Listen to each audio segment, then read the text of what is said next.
Yang online ada suaranya. Mungkin boleh dibuka kameranya ya, biar kita lihat juga. Selamat pagi, Bu.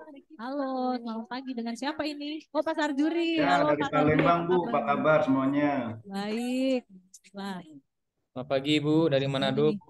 Pagi. Wah, senang sekali ya boleh banyak yang bisa join secara online maupun offline. Walaupun di sini offline kita tempatnya terbatas ya, jadi dimaklumi. Jadi ada beberapa yang harus joinnya secara virtual. Tim kami kemarin, Bu, banyak yang daftar offline, Bu. Saya tanya, udah punya tiket belum? Salah ternyata, Bu.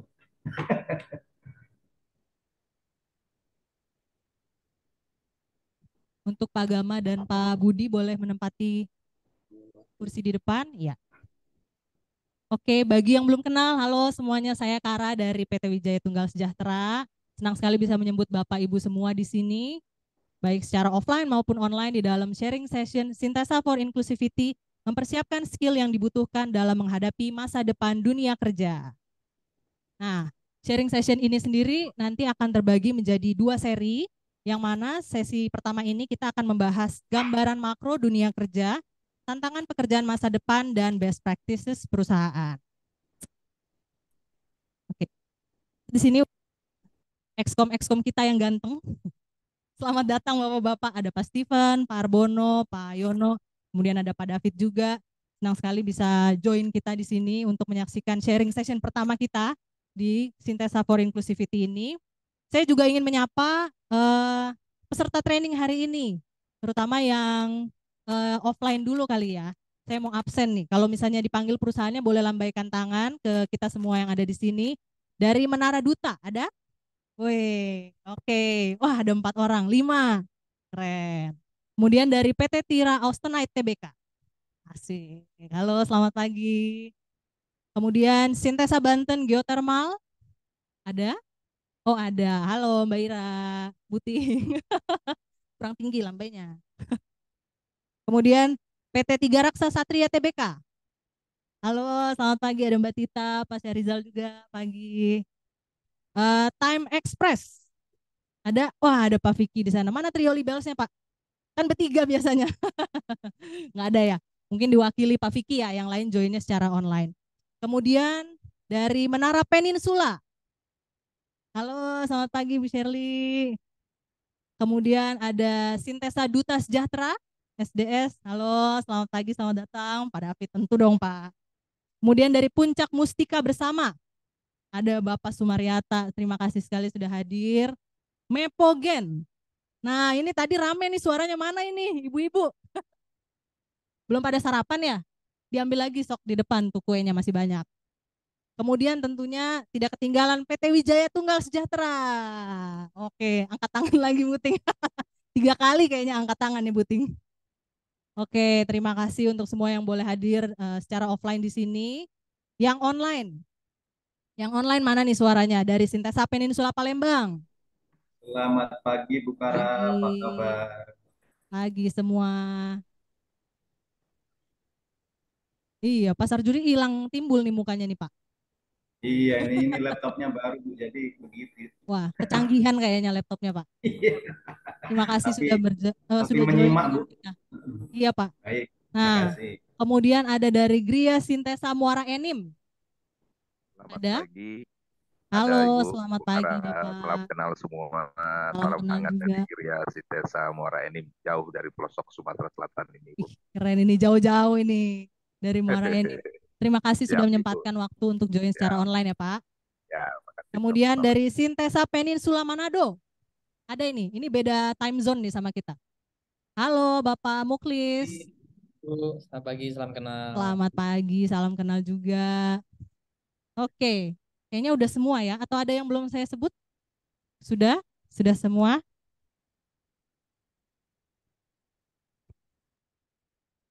Ya. Oke, Bapak Ibu semua, kita semua tahu bahwa pandemi itu telah menciptakan disrupsi dan mempercepat transformasi teknologi yang membentuk kehidupan kita di masa modern ini. Dalam era yang terus berubah dengan cepat, kemampuan untuk mempersiapkan diri dan menghadapi tantangan masa depan adalah kunci Nah, mungkin Bapak Ibu semua di sini yang hadir masih bertanya-tanya nih, memangnya ada tantangan seperti apa sih yang akan kita hadapi di masa depan? Dan apa kaitannya dengan pekerjaan kita masa ini, sekarang ini? Nah, pagi ini kita sudah kedatangan dua pembicara istimewa yang akan membagikan perspektifnya kepada kita terkait tantangan masa depan dunia kerja atau yang sering kita kenal dengan sebutan future of work dan bagaimana kita harus mengatasinya. Siapa mereka? Nanti akan saya perkenalkan lebih lanjut, tapi sebelumnya untuk memulai acara ini, kita akan dengarkan dulu sambutan dari CEO Sintesa Group, Ibu Shinta Wijaya Kamdani. Boleh videonya diputarkan?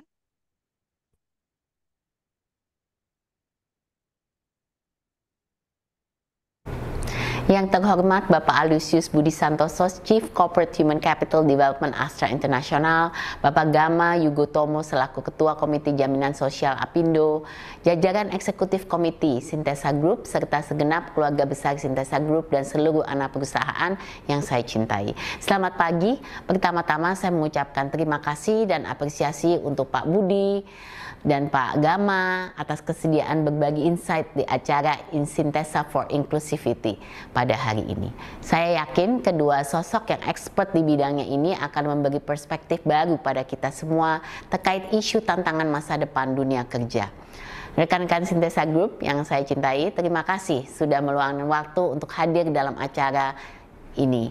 Mungkin rekan-rekan bertanya, apa itu Sintesa for Inclusivity dan apa bedanya dengan Sintesa for Women? Kalau diingat-ingat, kita sudah menjalankan beberapa kegiatan Sintesa for Women sebagai inisiatif berbasis gender yang mendukung peran perempuan dalam dunia kerja. Namun, berangkat dari hasil evaluasi dan masukan anak-anak perusahaan, kami memutuskan melakukan transformasi dengan mengubah Sintesa for Women menjadi Sintesa for Inclusivity. Ini sesuai dengan prinsip inklusivitas yang kita yakini, di mana semua individu tanpa memandang jenis kelamin memiliki peluang yang setara untuk berkembang dan berkontribusi dalam organisasi.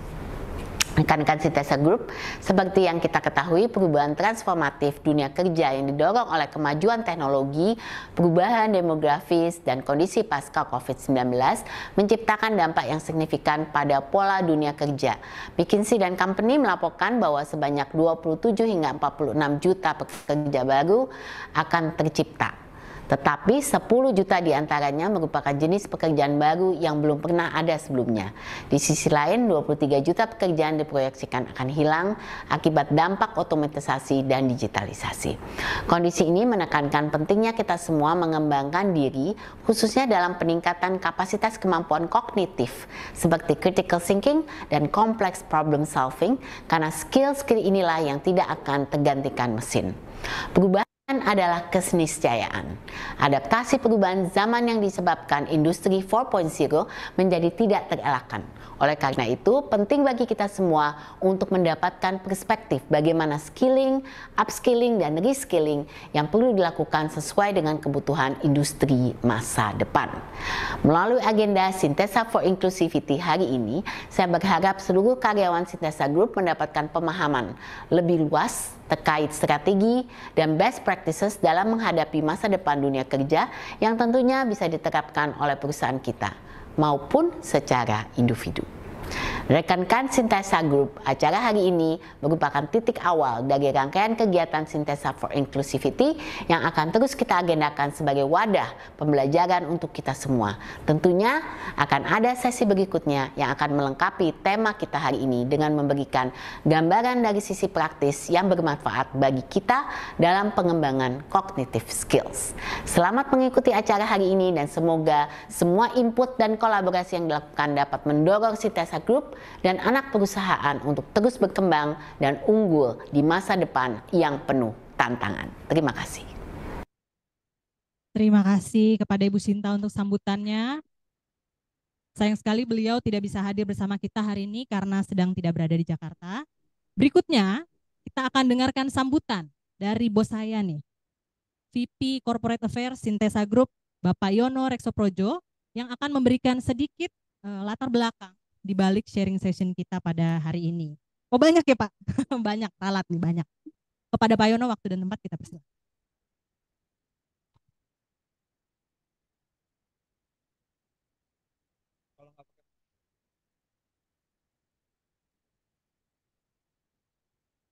Baik, Bismillahirrahmanirrahim. Assalamualaikum warahmatullahi wabarakatuh. Salam sejahtera buat kita sekalian. Selamat pagi.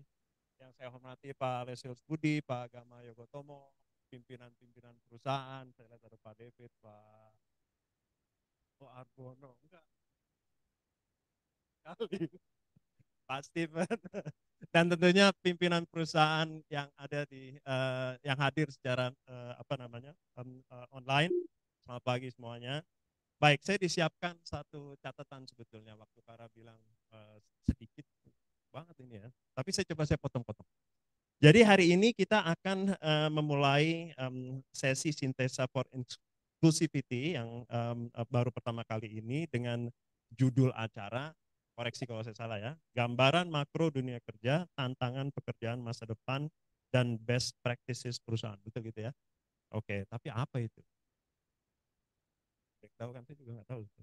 Jadi gini, saya ingin memulai ini dengan mengajak bahwa kita melihat satu fenomena yang hal ini dianggap penting karena fenomena ini akan sangat terkait dengan kehidupan kita secara keseluruhan, bukan hanya sebagai manusia yang hidup di lingkungan kecil ini, tapi juga yang besar. Saya biasanya mulai menyampaikan hal ini, saya kaitkan dengan isu dynamic of the demography. Apa itu dynamic of the demography? Jadi penduduk kita Indonesia unfortunately masih tumbuh 1% setiap tahun. Kalau kita berbicara 20 tahun ke depan atau 25 tahun ke depan, maka penduduk kita akan bertambah 25%. Pertanyaan yang paling sederhana adalah kebutuhan manusia yang tumbuh seperti itu harus dipenuhi seperti apa? Nah, tantangan kita ke depan akan dihadapi dengan hal seperti itu. Apa misalnya? Oh, ternyata butuh tempat tinggal. Oh, ternyata butuh tempat bekerja. Oh, ternyata butuh energi ya, karena handphone makin banyak dan seterusnya dan seterusnya. Apakah cuma kita yang tumbuh 25%? Kalau 1% per tahun ya, dalam 25 tahun ke depan. Oh, thank you. Ternyata nggak begitu. Ya. Oh, masuk back ke reception, kasih di reception. Di keleteran. Di sisi lain, ya, di sisi lain, negara seperti Tiongkok misalnya, dia juga tumbuh 1% kira-kira setahun. Walaupun sekarang mereka berusaha untuk tekan di bawah 1%. Ya, India juga sama. Sehingga dalam waktu 25 tahun dari sekarang, pertumbuhan penduduk di kawasan kita ini, kalau saya refer ke Tiongkok, maka jumlah dia akan bertumbuh sebanyak jumlah mereka hari ini, ditambah seluruh orang Indonesia 25 tahun dari sekarang, pindah semua ke sana. Pertanyaannya mau dikasih makan apa? Kasih pekerjaan apa? Ini sebabnya kenapa kemudian timbul permasalahan-permasalahan geopolitik. Ya, Laut Cina Selatan dan seterusnya, termasuk kompetisi pekerjaan. Nah, begitu kita berbicara mengenai kompetisi pekerjaan, maka yang mesti kita lihat ini adalah apa yang kemudian menjadi resources dari kompetisi pekerjaan ini. Dan satu hal yang saya kira menarik tadi Bu Sinta singgung itu ada otomatisasi, ada digitalisasi, yang beliau tadi lupa, saya tambahin sekarang, ada juga soal regulasi. Contoh ya, tahun kemarin Indonesia meratifikasi Undang-Undang Pelindungan Data Pribadi. Nggak ada yang tahu kan? Yang harusnya tahun 2024 undang-undang ini implementasikan. Dalam waktu singkat di tahun 2024 akan ada beberapa pekerjaan yang tutup. Apa itu? Telemarketing tutup. Kenapa tutup? Begitu ada orang nelpon ke saya tanya dari mana ini, dari mana dapat data saya bisa sue dia. Jadi nggak bisa lagi jalan Pak. Telemarketing tutup. Karena regulasi, bukan karena teknologi. Ya, jadi ini kaitan-kaitan yang saya kira penting untuk bisa diperhatikan. Nah, di sisi lain memang teknologi juga mulai makin maju. Ya, artificial intelligence misalnya. Banyak orang mengkhawatirkan apakah teknologi ini akan menggantikan.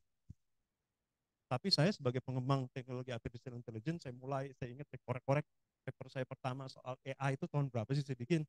Oh, tahun 88 Pak. Lama banget. Dan pada saat itu kita tidak berbicara untuk replacing manusia, kecuali untuk tempat-tempat yang berbahaya untuk manusia. Itu sebabnya teknologi artificial intelligence pertama kali atau robotik pertama kali itu muncul di industri nuklir.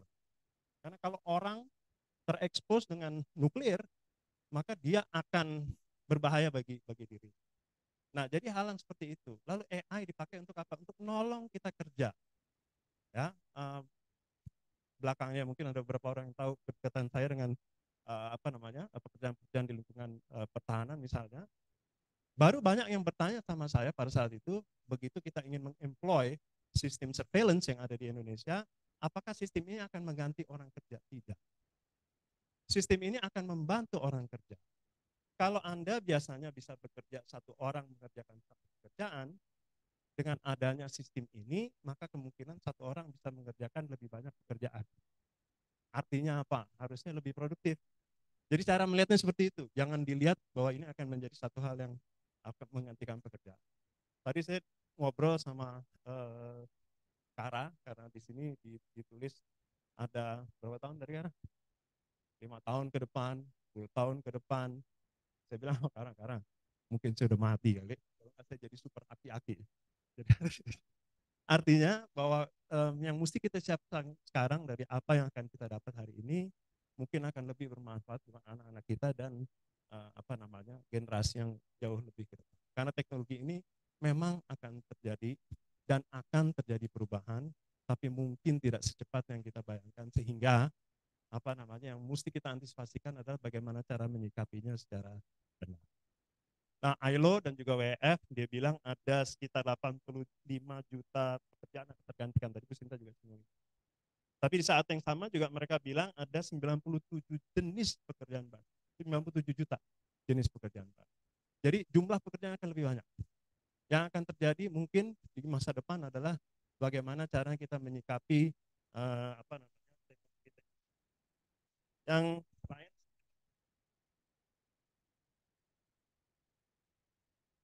Di roadmap kita ya, yang dibuat dengan nama Sintesa for Bumi itu ada SDG nomor 8 Inclusivity. Saya pikir ini yang jadi latar belakang, dan saya pikir ini bukan hanya pekerjaan rumah buat karyawan aja, tapi juga ini jadi pekerjaan rumah buat perusahaan untuk mengantisipasi terjadinya perubahan-perubahan. Saya kira itu, karena udah terlalu banyak diingetin dari belakang waktunya, lebih kurangnya saya minta maaf. Selamat memperhatikan kedua pemerasaran kita hari ini yang hebat-hebat, dan mudah-mudahan ada hal-hal yang baik yang bisa kita petik dan kita bawa pulang. Lebih kurangnya terima kasih. Wassalamualaikum warahmatullahi wabarakatuh. Terima kasih banyak Pak Yono untuk sambutannya yang sangat komprehensif dan insightful, walaupun mungkin nanti akan kita gali lebih dalam lagi oleh dua pembicara kita di depan ini. Nah, sekarang sebelum saya memasuki sesi pemaparan, akan saya bacakan dulu CV dari kedua pembicara kita nih, supaya lebih kenal ya. Pembicara pertama kita menjabat sebagai Ketua Komite Jaminan Sosial Bidang Ketenagakerjaan Asosiasi Pengusaha Indonesia atau APindo. Kemudian beliau juga menjabat sebagai Ketua Komisi Tetap Pengawasan Ketenagakerjaan dan K3 di Kadin Indonesia. Dan Bapak yang satu ini juga merupakan Head of Corporate Industrial Relations PT Astra International Tbk. Beliau menempuh pendidikan di Lemhanas RI tahun 2019, kemudian International Training Center di ILO atau International Labour Organization tahun 2018, dan di Fakultas Ilmu Sosial dan Politik UGM tahun 88. Kita sambut dulu Bapak Gama Anom Yogotomo. Selamat pagi Pak. Nah, pembicara kita yang kedua merupakan Chief of Corporate Human Capital Development PT Astra International Tbk. Nih judulnya kita hari ini belajar dari Astra kayaknya. Karena dua-duanya orang Astra ternyata. Kemudian beliau juga merupakan Sekretaris Umum Dewan Pimpinan Nasional Asosiasi Pengusaha Indonesia atau APindo. Beliau menempuh pendidikan di Postgraduate Program in Coaching di Edinburgh Napier University. Kemudian Magister Management of International Business Management di Prasetya Mulia Business School dan di Fakultas Teknik Sipil Universitas Parahyangan. Kita beri sambutan untuk Bapak Aloysius Budi Santoso. Nah, ini saya ikut duduk ya Pak ya, boleh ya? Ini sebelumnya terima kasih banyak untuk Bapak-Bapak sekalian, terutama mungkin untuk Pak Gama ya, karena kita hubunginya last minute ini kebetulan Bapak Ibu. Jadi pembicara yang sebelumnya itu mendadak berhalangan hadir. Nah, tapi Bapak Gama menyatakan bahwa beliau bisa menggantikan, jadi kita langsung hubungin dan hari ini sudah hadir bersama kita di sini. Terima kasih sekali lagi untuk Bapak-Bapak ini, karena pastinya udah meluangkan waktu juga ya di tengah kesibukannya di PT Astra dan juga di Apindo ya Bapak-Bapak ya. Oke, sebelum saya mulai, mau saya ingatkan juga untuk semua peserta baik yang offline dan online, terutama mungkin yang online dulu ya, untuk menjaga ketertiban acara kita pada hari ini, untuk memute suara atau speaker masing-masing supaya tidak masuk ke dalam audio kita di sini ya. Kecuali nanti ketika kita berikan kesempatan untuk melemparkan pertanyaan. Kemudian untuk peserta yang ingin bertanya, baik online maupun offline, mohon disimpan dulu sampai di akhir sesi pemaparan kita, karena nanti akan ada sesi khusus untuk tanya jawab dengan kedua pembicara kita. Dan yang terakhir akan ada sesi foto bersama nih untuk kita semua. Jadi yang online juga jangan leave room dulu, jangan kemana-mana dulu, karena kita akan foto bersama dengan pembicara dan seluruh peserta yang hadir di tempat ini. Oke, tanpa berlama-lama lagi, kita akan dengarkan dulu pemaparan dari Bapak Gama Yogotomo yang akan membawakan mengenai gambaran perubahan masa depan dunia kerja. Pada Pak Gama, dipersilakan.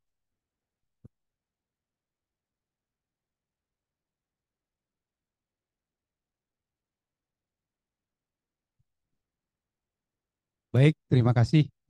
Assalamualaikum warahmatullahi wabarakatuh. Salam sejahtera buat kita semua.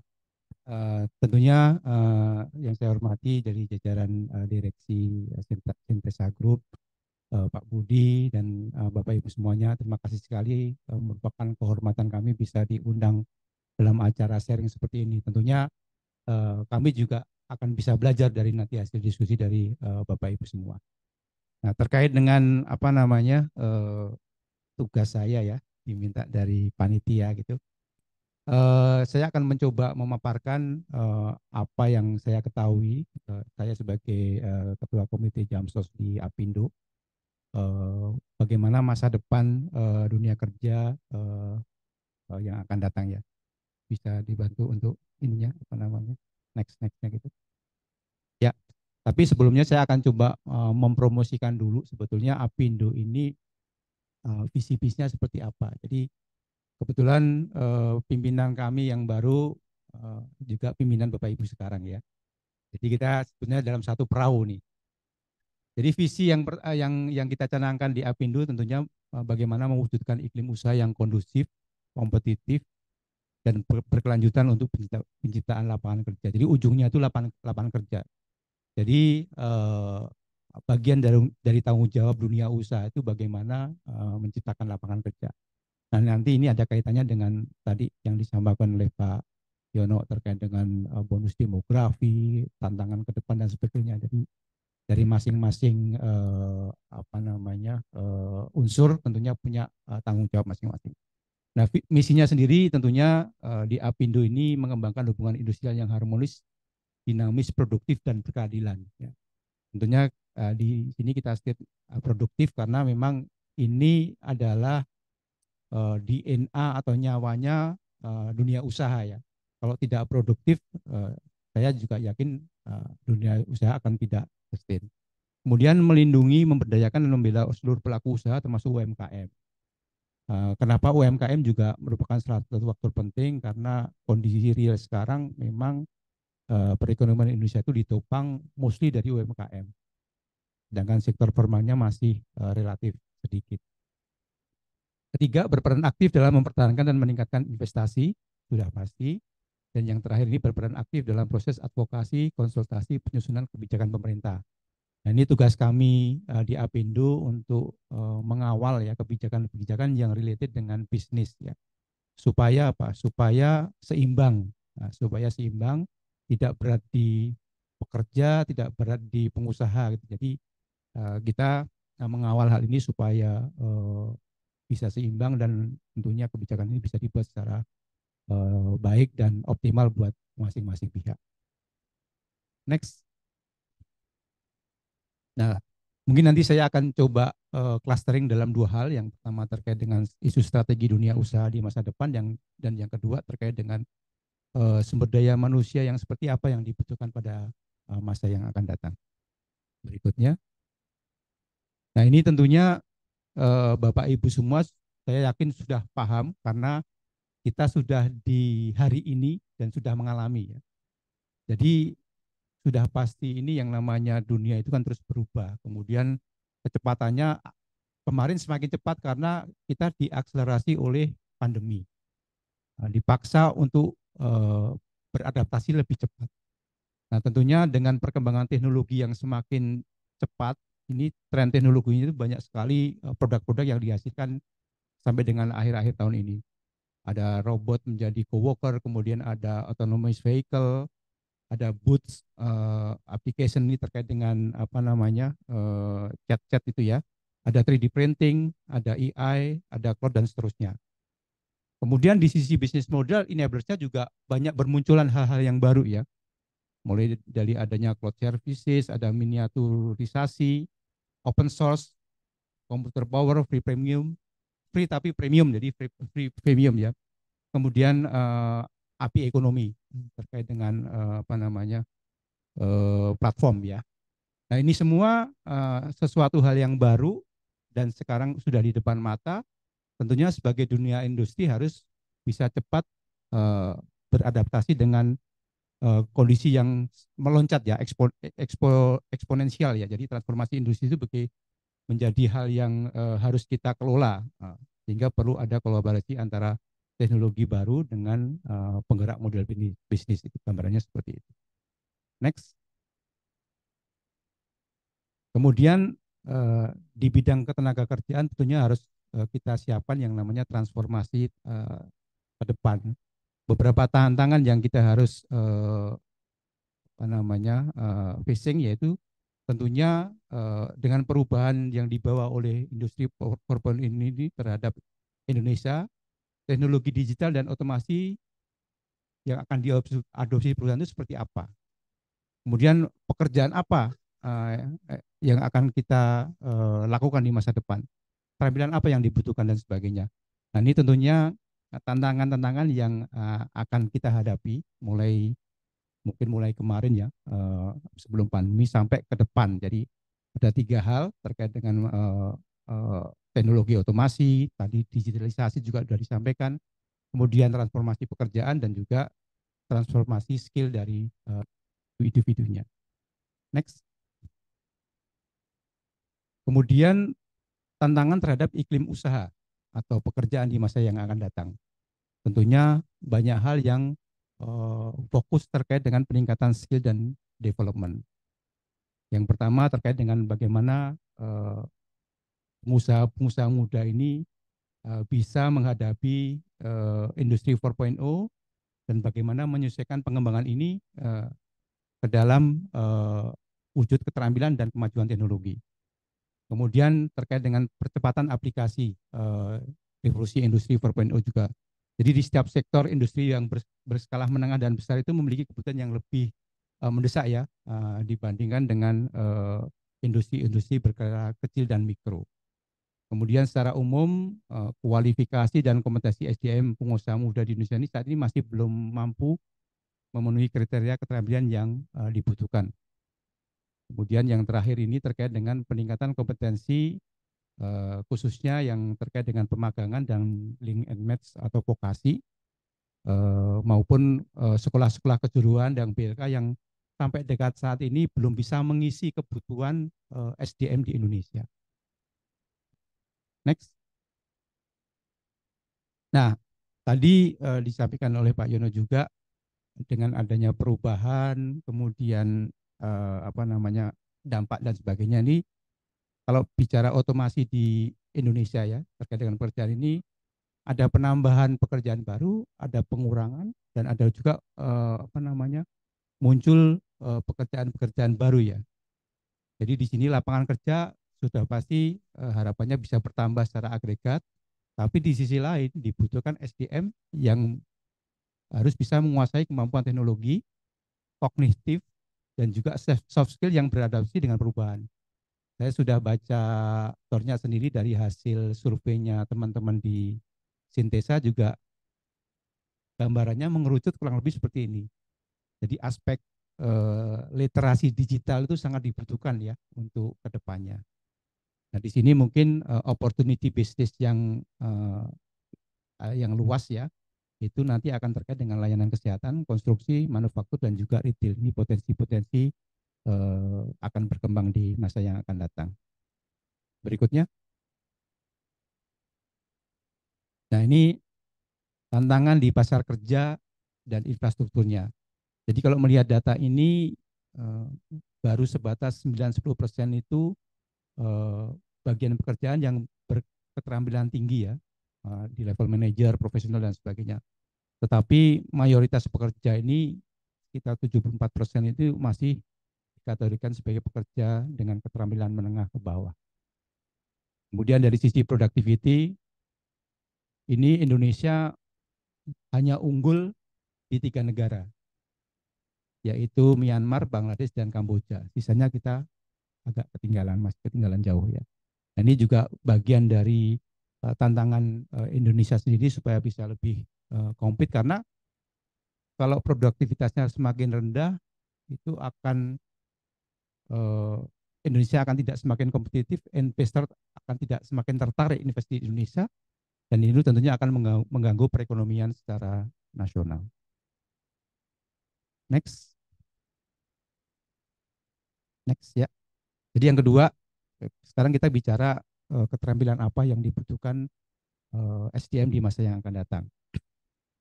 Kalau melihat dari data ini ada kategori skill yang di sektor, khususnya di sektor manufaktur, karena sektor industri manufaktur ini menjadi fokus pemerintah di dalam pengembangannya ya.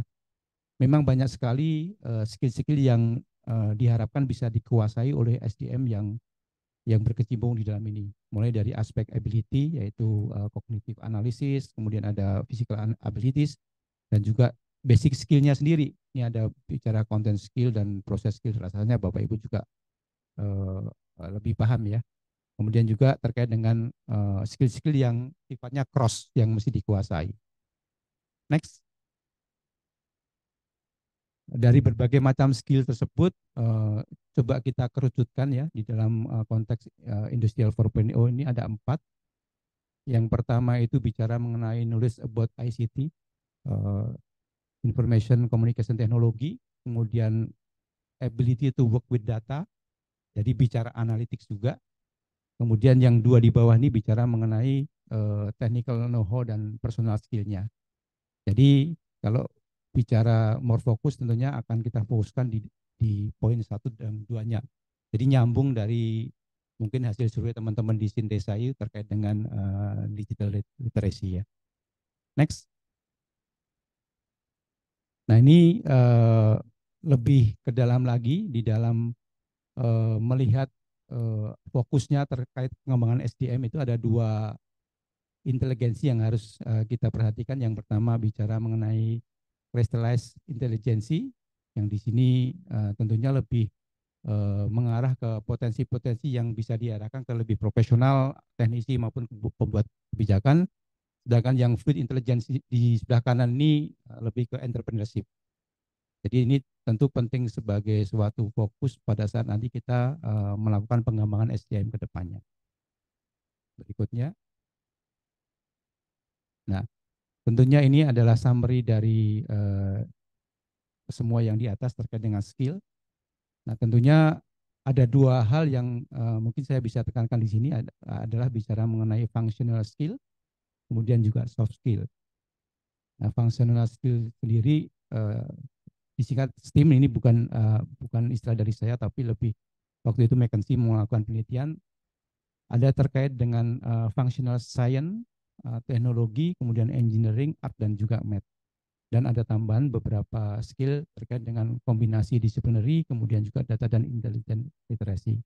Sedangkan di soft skill-nya sendiri bicara creativity, analytical thinking dan problem solving, kemudian communication networking skill, ada entrepreneurship dan flexible dan adaptive skill. Kalau saya tengok di hasil survei teman-teman semua itu ada bicara creativity, ada bicara apa namanya istilahnya complexity problem solving ya, itu juga penting. Nah, aspek-aspek itu yang tidak disentuh oleh mesin. Jadi kalau yang lain yang repetitif, rutin dan sebagainya itu kita nanti bisa digantikan oleh mesin. Tapi aspek-aspek creativity, aspek-aspek mengenai tadi apa problem solving yang banyak hal jadi kompleks itu rasanya belum bisa diotomatisasi karena itu nempel di skillnya individu masing-masing. Itu kurang lebih tadi yang pertama bicara mengenai tantangan dan apa namanya peluang di masa depan terkait dengan future of work. Yang kedua, skill apa yang nantinya kita bisa fokuskan atau kita bisa kembangkan untuk bisa menghadapi tantangan tersebut. Mungkin dari saya itu, next. Ya, saya rasa kurang lebih pemaparannya seperti itu, nanti kita bisa lanjutkan di tanya jawab. Demikian, Mbak. Terima kasih Pak Gama, boleh kita berikan sambutan untuk Pak Gama untuk materi yang boleh disampaikan. Nah, tadi sudah dipaparkan lumayan menarik ya ini ya sebenarnya tentang tantangan yang akan kita hadapi di masa depan dan perubahan-perubahan apa yang akan harus kita antisipasi nih sebagai pekerja yang akan memasuki future of work ini. Nah, sekarang kita akan mendengarkan dulu pemaparan mengenai strategi upskilling dan reskilling sumber daya manusia untuk meningkatkan critical thinking dan complex problem solving. Tadi sempat disebut juga oleh Pak Gama ya di materinya. Nah, ini kita akan lanjutkan nih pemaparan berikutnya oleh Bapak Aloysius Budi Santoso. Kepada Pak Budi kami persilakan.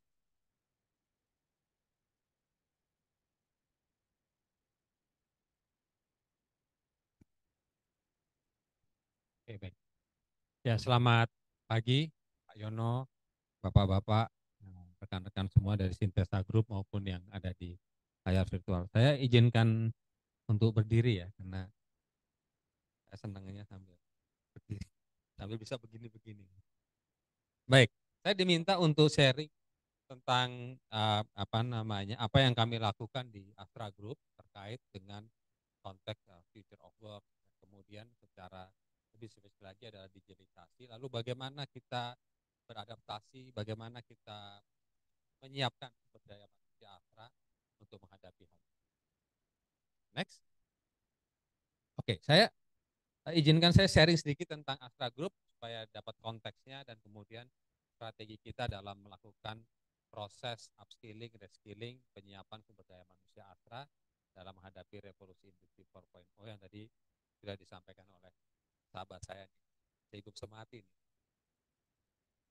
Karena ini bagian daripada tim saya di mana-mana gitu ya, di Astra, di Apindo dan seterusnya. Jadi ini adalah Astra Journey, perusahaan ini didirikan tahun 57, sama seperti Sintesa, saya kira semuanya pasti dimulai oleh hanya satu orang atau satu keluarga, bikin perusahaannya juga nggak tiba-tiba gede gitu ya, dan seterusnya. Dan berkembang di tahun 2010 jadi 6 lini bisnis, 145 perusahaan, 145.000 company, dan yang terakhir posisi per Juni 2023 kami ada di 7 lini bisnis, 272 anak usaha, dan hampir 199.000 karyawan. Ya, jadi memang ini berkembang terus dan kita masih berusaha berkembang terus untuk Indonesia. Next. Ini adalah lini bisnis daripada grup Astra, dimulai oleh founding father William Surajaya yang nanti sayangnya beliau dan keluarga kehilangan Astra di tahun 1991. Saya kira itu sebuah cerita yang luar biasa ya tentang perjalanan Astra. Dan sudah itu ya, berganti-ganti kepemilikan saham. Konsorsium Prasetya Mulia dijual ke BPPN, BPN jual blok sale, kemudian ada Jardin masuk dan berbagai macam, dan sekarang Astra Nasional relatif milik banyak orang ya, walaupun 50%-nya adalah Jardin. Dan kita lihat 7 lini bisnisnya dari otomotif, kemarin Bu Sinta call saya, kebetulan bantu Bu Sinta juga di Apindo, Bud mau beli Lexus, siap gitu ya. Karena Lexus adalah produk daripada Toyota. Jadi ini pelanggan. Jadi di Apindo bos saya gitu ya. Sekarang jadi customer, jadi susah hidup saya. Begitu si apa namanya Mbak Inka, Pak Budi tolong ini, langsung siap-siap begini gitu ya. Bahaya nih, repot nih nanti saya kehilangan pelanggan. Ya, jadi kita mulai daripada menjual produk otomotif, memproduksinya, ya, dan kemudian mensupportnya. Kemudian financial services, ya, terutama di financing company, kemudian insurance, kemudian juga dulu punya Bank Permata, kita jual, balik lagi akan masuk ke digital bank melalui Bank Jasa Jakarta. Kemudian grup ketiga, grup heavy equipment, di-lead oleh PT United Tractor Tbk, penjualan alat berat, mining contracting, kita punya pertambangan batu bara dan emas, dan sekarang masuk ke nikel. Ya, kemudian punya construction company melalui akuisisi Akset Tbk, dan juga punya power plant. Kemudian keempat adalah agribisnis, di-lead oleh PT Astra Agrolestari Tbk, utamanya kelapa sawit. Kemudian kelima, infrastruktur logistik, terutama adalah toll road. Kita sekarang punya 8 ruas jalan toll road, punya pelabuhan, ya, kemudian punya logistik company dan seterusnya. Kemudian IT, di-lead PT Astra Grafia Tbk, IT dan Document Solution, dan yang bungsu adalah grup properti. Di tengah adalah yayasan-yayasan. Jadi disinilah tadi ada 272 perusahaan, lebih dari 199.000 karyawan, dan juga apa namanya berkarya, dan di tengah adalah yayasan-yayasan. Next. Nah, kami dengan bangga mengatakan bahwa kita adalah values driven corporation. Jadi sebuah grup usaha yang dilandasi dan didasari oleh nilai-nilai.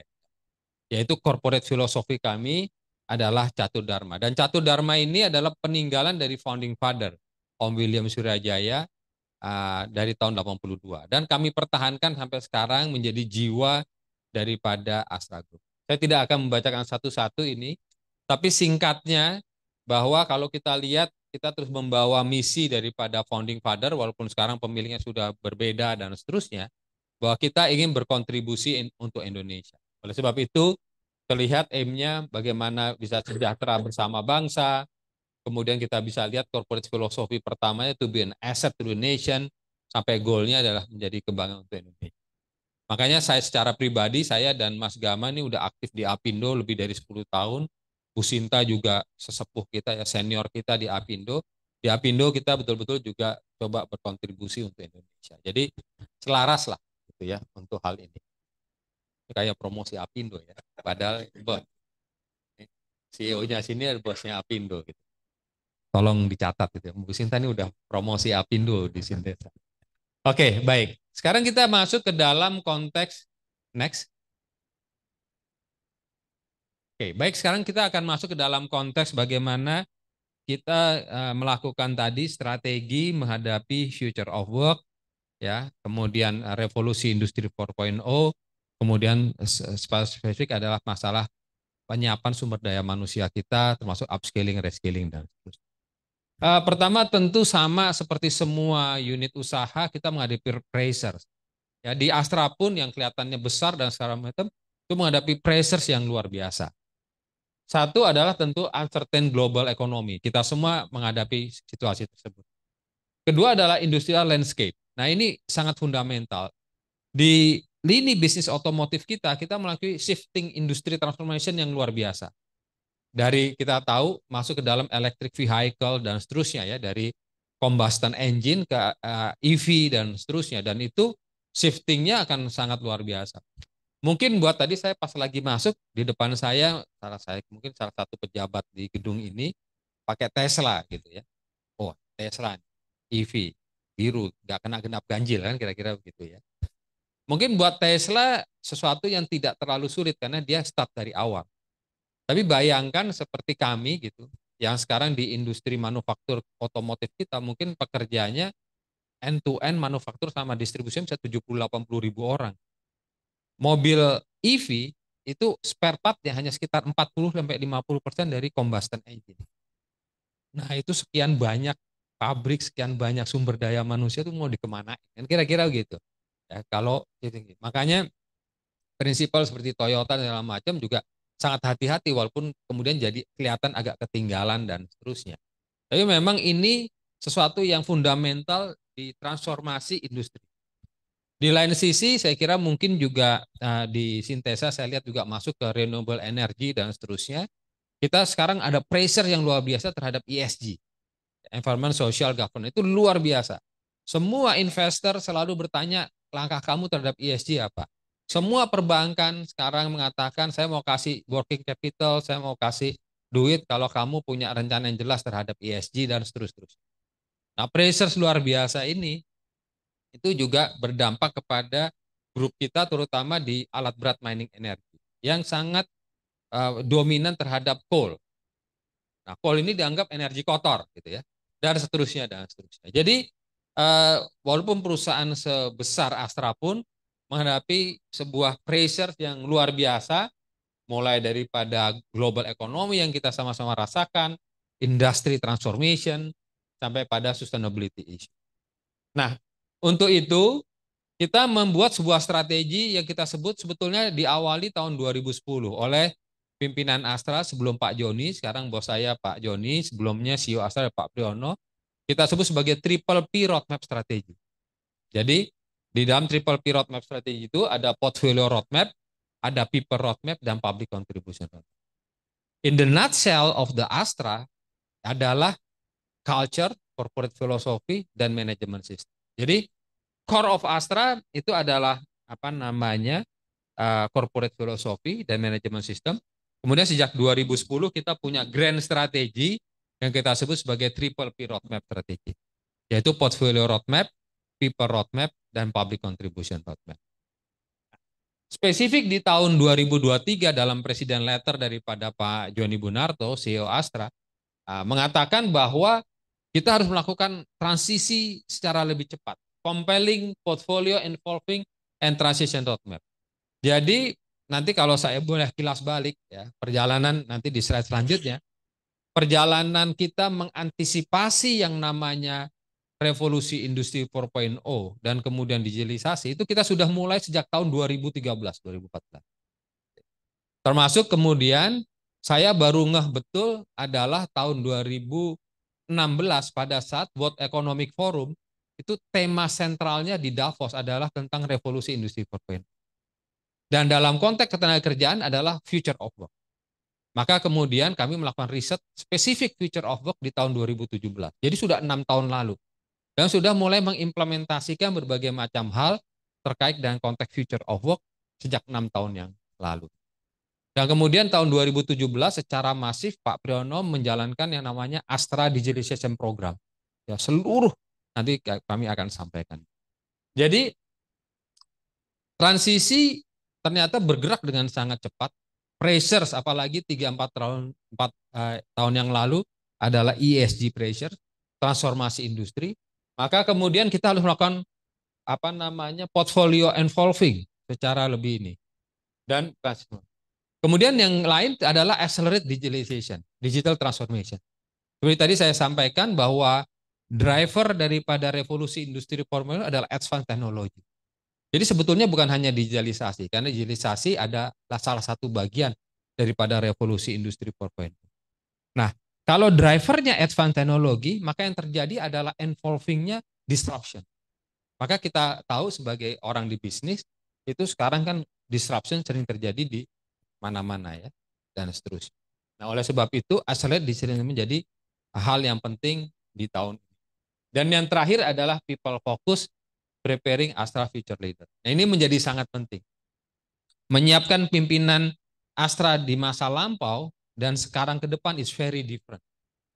Karena landscape-nya sangat berbeda. Nanti kami akan membagikan juga bagaimana kita menyiapkan leader-leader Astra di masa depan. Karena kita menghadapi situasi yang sangat berbeda bisnis saat ini dan ke depan dibandingkan dengan waktu-waktu yang lalu. Jadi secara high level strategi ini yang kami siapkan dan seterusnya sebelum kita masuk secara lebih zoom lagi ke areal masalah sumber daya manusia itu sendiri. Next.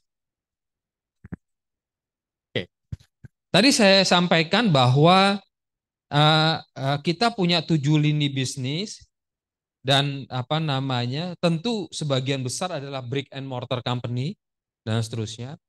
Kemudian kita mulai di awal tahun 2010, 11, 12 makin muncul namanya platform-platform company yang kita menarik ini apa, dan kemudian muncul istilah VUCA kalau kita ingat di tahun 2012-13, karena kemudian kita merasa bahwa this is the disruptions di dalam structures bisnis secara umum.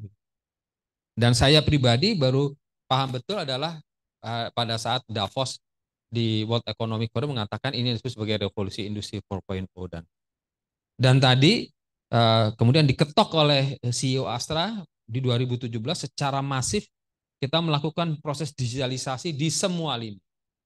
Nah, kalau dilihat dalam konteks proses digitalisasi di Astra, itu ada 3 hal yang utama. Dan ini dirumuskan oleh CEO Astra saat ini, Pak Joni, yang menggantikan Pak Priyono. Yang kita sebut sebagai core modernisasi, jadi proses-proses yang sudah ada dan segala macam dimodernize, digitalisasi secara masif, kemudian create new revenue stream. Jadi bagaimana misalnya di otomotif, kalau tadinya kita penjualan, kalau Bapak Ibu mau beli mobil ke showroom kita atau salesnya datang dan segala macam, maka kemudian kita sekarang create omni channel, di mana orang kemudian bisa membeli kendaraan bermotor melalui web kita dan seterusnya, atau tetap juga secara offline. Jadi offline dan online. Dan creating online channelnya juga sudah creating purchase order dan seterusnya. Itu sebagai contoh daripada bagaimana kita melakukan create new revenue stream daripada pemanfaatan digitalisasi.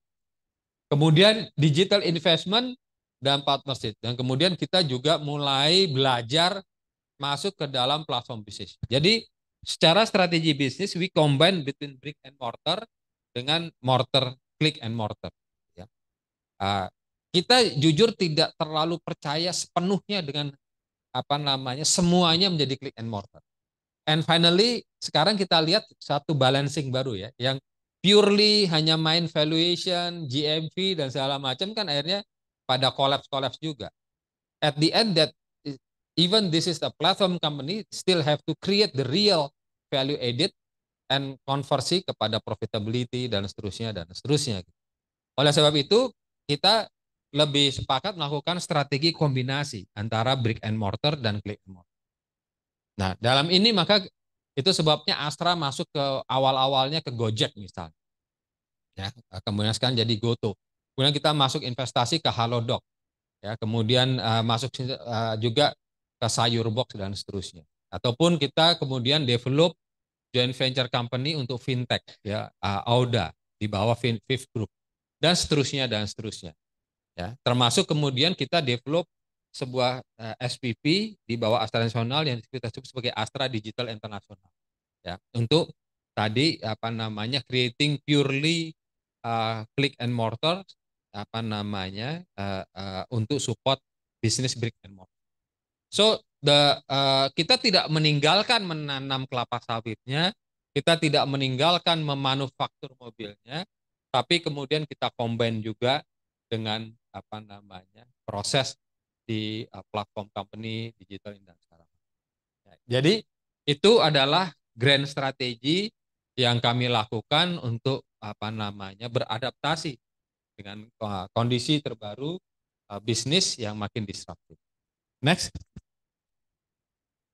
Lalu pertanyaannya kemudian, kalau secara strategi bisnis sudah clear arahnya, eksekusinya juga sudah mulai, lalu bagaimana kita menyiapkan SDM-nya untuk menghadapi hal ini, ya? Maka kita sebut sebagai upskilling, reskilling daripada saya akan mulai dari paling kiri tadi. Kalau kebetulan Bapak Ibu melihat yang disampaikan oleh Mas Gama, itu slide terakhir itu adalah hasil riset daripada tim risetnya Astra yang saya develop tahun 2017 untuk mendalami apa yang dimaksud dengan future of work. Gitu. Jadi seperti tadi saya sampaikan bahwa saya kebetulan saya 33 tahun di Astra 17 tahun, 18 tahun di bisnis murni, mulai dari dunia sales dan seterusnya, 15 tahun di dunia human capital, dan masih sekarang bertanggung jawab terhadap strategic management grup Astra, gitu ya, dalam perencanaan bisnis dan seterusnya. Nah, sehingga pada saat kemudian tadi saya mengatakan bahwa saya feel this is changes in the business, maka kemudian terjadi konteks revolusi industri 4.0 di Davos 2016. Kemudian kita melakukan riset tentang apa sih maksudnya future of work, bagian daripada revolusi industri 4.0. Dan hasilnya salah satu konklusinya yang tadi dipaparkan oleh Mas Gama dan juga di sini, bahwa kita lihat kombinasi daripada functional skill dan soft skill yang sangat diperlukan dalam kita mempersiapkan sumber daya manusia di perusahaan ya untuk menghadapi masa depan, dan sekarang tidak masa depan. Apalagi dengan adanya pandemi, kalau saya selalu mengatakan dalam banyak kesempatan, pandemi for me is the future of work is now. Jadi seakan ditarik ke depan. Jadi nggak lagi future of work. Nah tadi kita lihat secara functional skill, kalau drivernya advanced teknologi, maka logiknya adalah fungsi-fungsi yang related kepada teknologi. Maka muncullah istilah STEAM. Science, technical, teknologi, engineering, dan math. Walaupun demikian, orang tetap harus balance. Makanya tetap ada art. Gitu, supaya orang nggak jadi robot. Gitu. Makanya kemudian kita lihat di dunia pendidikan muncul banyak universitas yang kemudian mendorong munculnya prodi-prodi di STEAM. Karena memang tadi bahwa revolusi industri 4.0 ini drivernya adalah advanced technology, sehingga orang kalau tidak mampu menguasai teknologi dia akan ketinggalan. Maka functional skill STEAM menjadi penting. Dan tentu data digital udah pasti, kemudian combine itu. Yang sebelah kiri itu adalah soft skill-nya. Simple sebetulnya kalau kita melihat benang merah soft skill apa yang harus kita kuasai. Kalau apa namanya perubahan bergerak dengan cepat, disruptif, maka kemudian orang yang bisa survive adalah orang yang kreatif. Gampangannya gitu aja.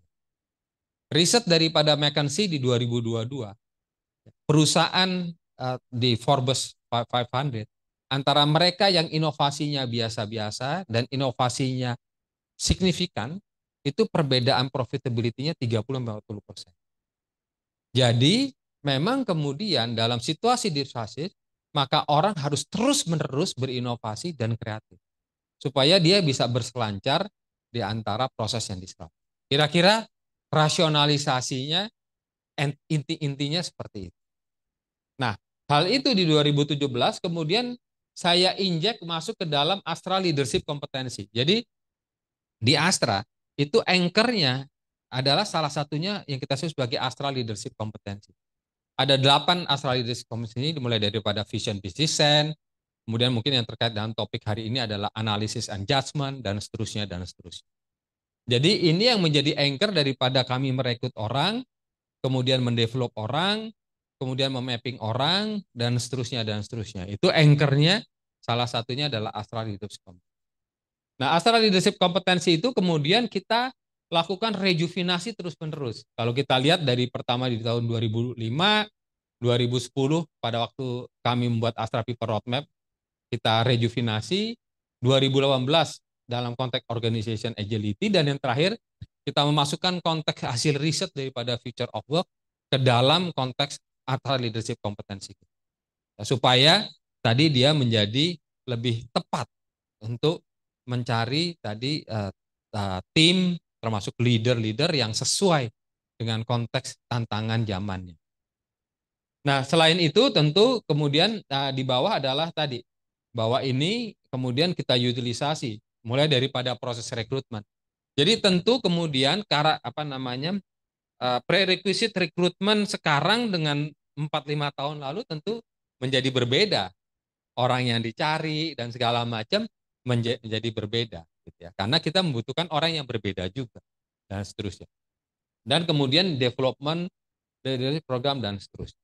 Next. Lalu dalam konteks tersebut, maka kita juga melakukan terus upskilling, reskilling, mulai dari tentu hard skill sampai kepada soft skill, sampai kepada para leadernya. Nah, dalam perjalanan dari tahun 2017 sampai sekarang, tadi kita juga terus melakukan pendalaman. Tadi saya sudah sampaikan di paling kiri bahwa kita melakukan riset terhadap future of work.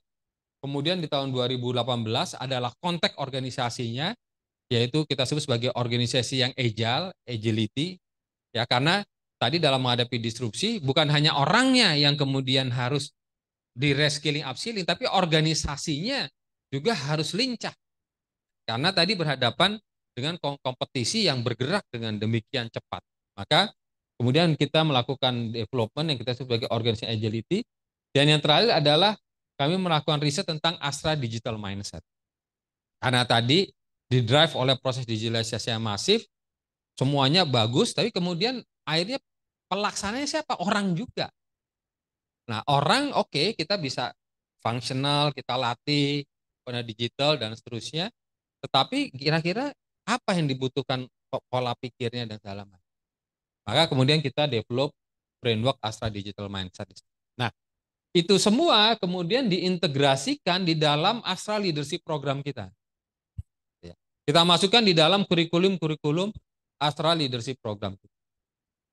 Konteks-konteks daripada agility, konteks daripada digital mindset, konteks-konteks daripada feature kita masukkan di dalam framework leadership program. Dan juga di dalam aktivitas-aktivitas development daripada sumber daya manusia. Next. Nah, secara lebih spesifik di dalam konteks digitalisasi, maka langkah pertamanya juga adalah di center, di develop satu grup khusus yang kita sebut sebagai grup digital strategi, ya, di mana di dalamnya mereka membantu melakukan intervensi secara lebih masif dalam konteks digitalisasi.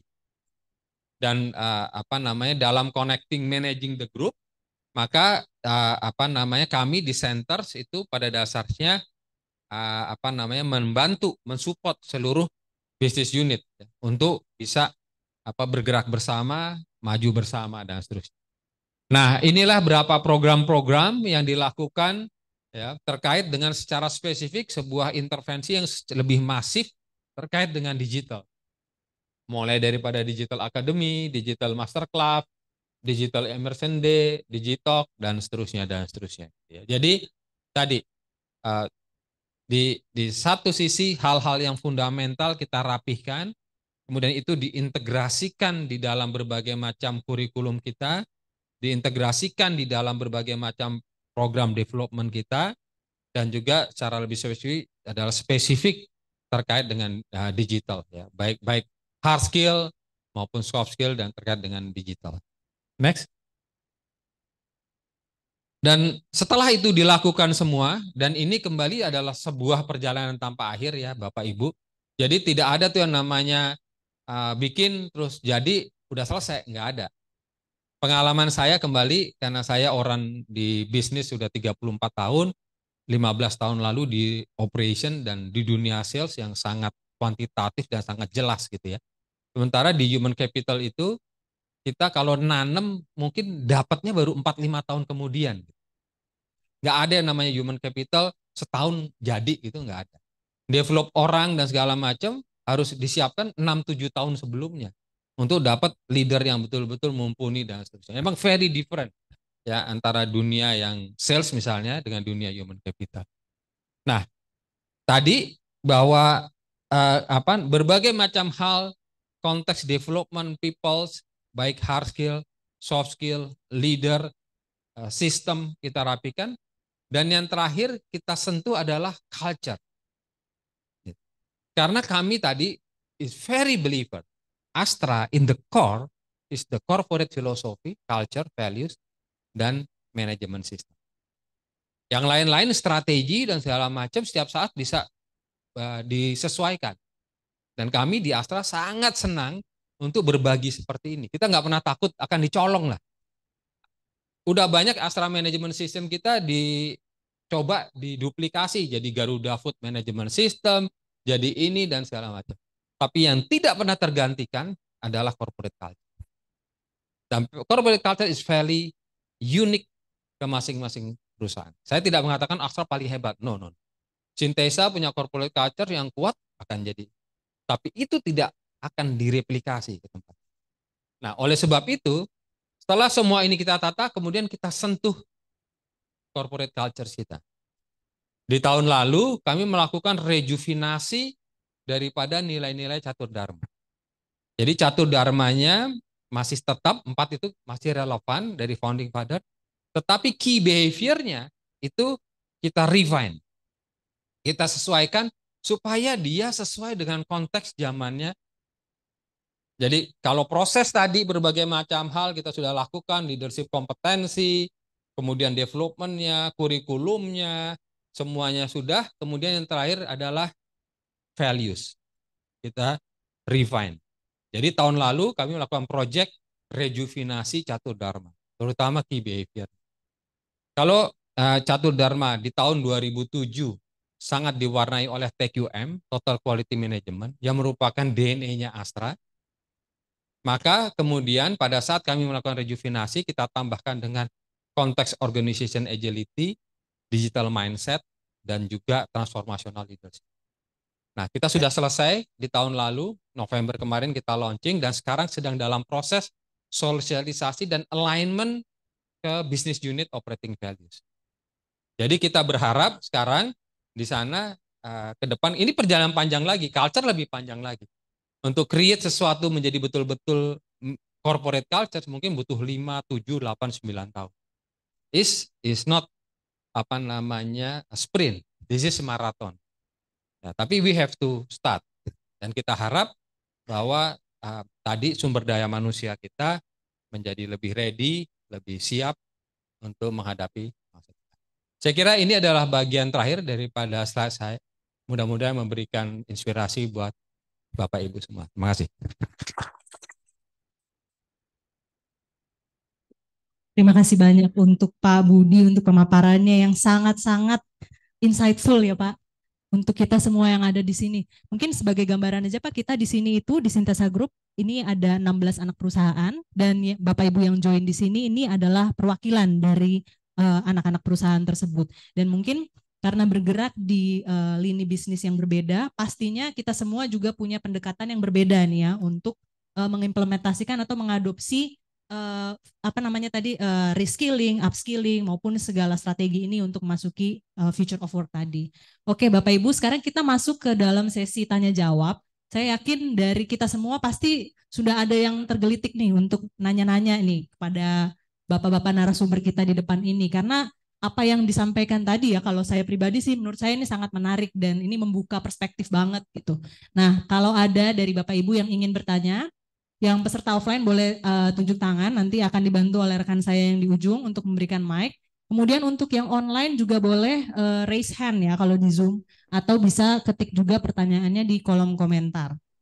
Gimana? Ada yang mau bertanya? Oh ada itu, Mbak Gianti, boleh silahkan. Halo, selamat siang Pak Budi. Pak, saya mau tanya, tadi kan Bapak bilang Astra itu di tahun 2017 tepatnya ya, melakukan semacam kayak Future of Work ya. Nah, di 2013 itu kan media sosial mulai berkembang ya Pak. Nah, Bapak di 2017 mulai menyusun strategi. Nah, kita kan tahu di masa ini platform-platform kayak TikTok itu sebagian besar menguasai penjualan gitu ya. Nah, untuk Astra sendiri, bagaimana cara Astra untuk strateginya untuk mengetahui 10 atau 15 tahun ke depan perubahan bisnis atau apa ya, perilaku konsumen itu akan beralih kemana? Detail untuk apa ya, detail untuk Iya, roadmap-nya. Terima kasih. Oke, terima kasih. Oh, langsung dijawab boleh. Baik, Mbak Yanti. Jadi begini, kita punya proses apa namanya kita sebut sebagai proses PDCA. PDCA itu juga salah satu DNA-nya ASA ya, Plan Do Check Action. Nah, karena ASA di awalnya sangat mengadaptasi gaya manajemen Jepang dan banyak yang sifatnya Kaizen dan ininya adalah PDCA. Jadi PDCA dijalankan di ASA itu sangat disiplin. Saya 33 tahun lalu masuk ASA udah pertama-tama masuk dan diajarin PDCA. Di dalam proses PDCA itu pasti ada proses planning, do, check, action. Nah, proses planning kita itu dimulai di sekitar bulan Juli. Saya kebetulan adalah pengelola manajemen sistem Astra ya, bertanggung jawab terhadap pengelolaan manajemen sistem seluruh Astra Group. Jadi saya akan memulai proses diskusi Astra in the Futures bersama direksi AI itu di bulan Juli Agustus. Nah, di dalam konteks itu biasa dalam perencanaan kita tidak langsung bicara tentang perencanaan tahun depan. Horizon kita selalu bicaranya adalah Astra in the future, at least 10 tahun. Jadi misalnya sebagai contoh, pada waktu Pak Pri menggantikan almarhum Pak Michael karena secara mendadak di 2010, maka yang didiskusikan dan segala macam adalah bagaimana Astra 2020. Pada waktu kemudian Pak Joni menggantikan Pak Pri di 2020, yang dibahas pertama adalah bagaimana Astra 2030. Baru sudah itu prosesnya bagaimana Astra 3 tahun ke depan. Baru prosesnya setahun ke depan. Dan itu dilakukan setiap tahun. Jadi kita selalu review kembali. Apakah arah kita 10 tahun yang depan itu masih oke atau tidak. Nah, kemudian 3 tahunan, kemudian setahun. Itu disiplin sekali kita lakukan. Nah, tentu pada saat kita membayangkan 10 tahun ke depan ya tadi kita mencari berbagai macam informasi dan akhirnya sense of the business juga coba desain kira-kira. Dan jujur makin lama makin kita tidak tahu gitu ya. Makin lama makin kita tidak tahu, tapi ya dengan kedisiplinan itu, dengan konsep proses PDCA yang baik adalah yang penting adalah bukan seberapa tepat kita melihat masa depan yang masih panjang dan jujur sekarang makin sulit terduga, tapi seberapa cepat kita kemudian beradaptasi dengan situasi yang terbaru. Itu yang lebih penting. Silakan, kayaknya sangat bernafsu tadi ngomong langsung. Silakan, lanjut lagi. Ya, ini kan sesi diskusi. Nah, ya. Berarti perlu riset lapangan ya Pak. Apakah Astra misalnya kan sekarang ada mobil listrik tuh kan ya yang didominasi oleh Korea dan Cina. Untuk Astra sendiri apakah tim-tim terkait perlu datang ke negaranya untuk mengetahui kayak sistemnya atau perilaku konsumennya atau gimana gitu loh Pak? Ya. Dalam konteks otomotif, jujur Astra juga sangat tergantung kepada strategi prinsipal ya. Jadi tadi kami kan punya lini bisnis macam-macam. Kalau di agribisnis, kemudian di heavy equipment mining energy, properti itu mungkin kita tidak terikat dengan prinsipal. Jadi kita lebih bisa menentukan nasibnya sendiri. Tapi kalau di otomotif tergantung seberapa foresight Toyota gitu. Ya, prinsipal ya. Bagaimana mereka mengantisipasi terhadap transformasi ke EV misalnya seperti itu dan seterusnya. Jadi tergantung juga dari konteksnya. Nah, tentu kemudian dari sisi Astranya lebih melihat bagaimana perilaku pasar di Indonesianya dan seterusnya.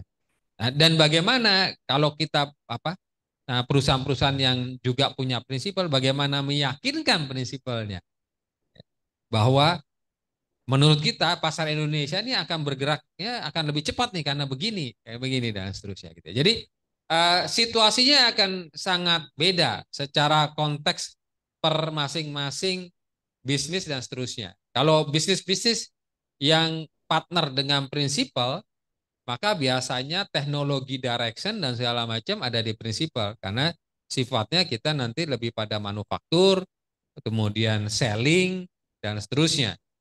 Dan tentu kita akan influence prinsipal.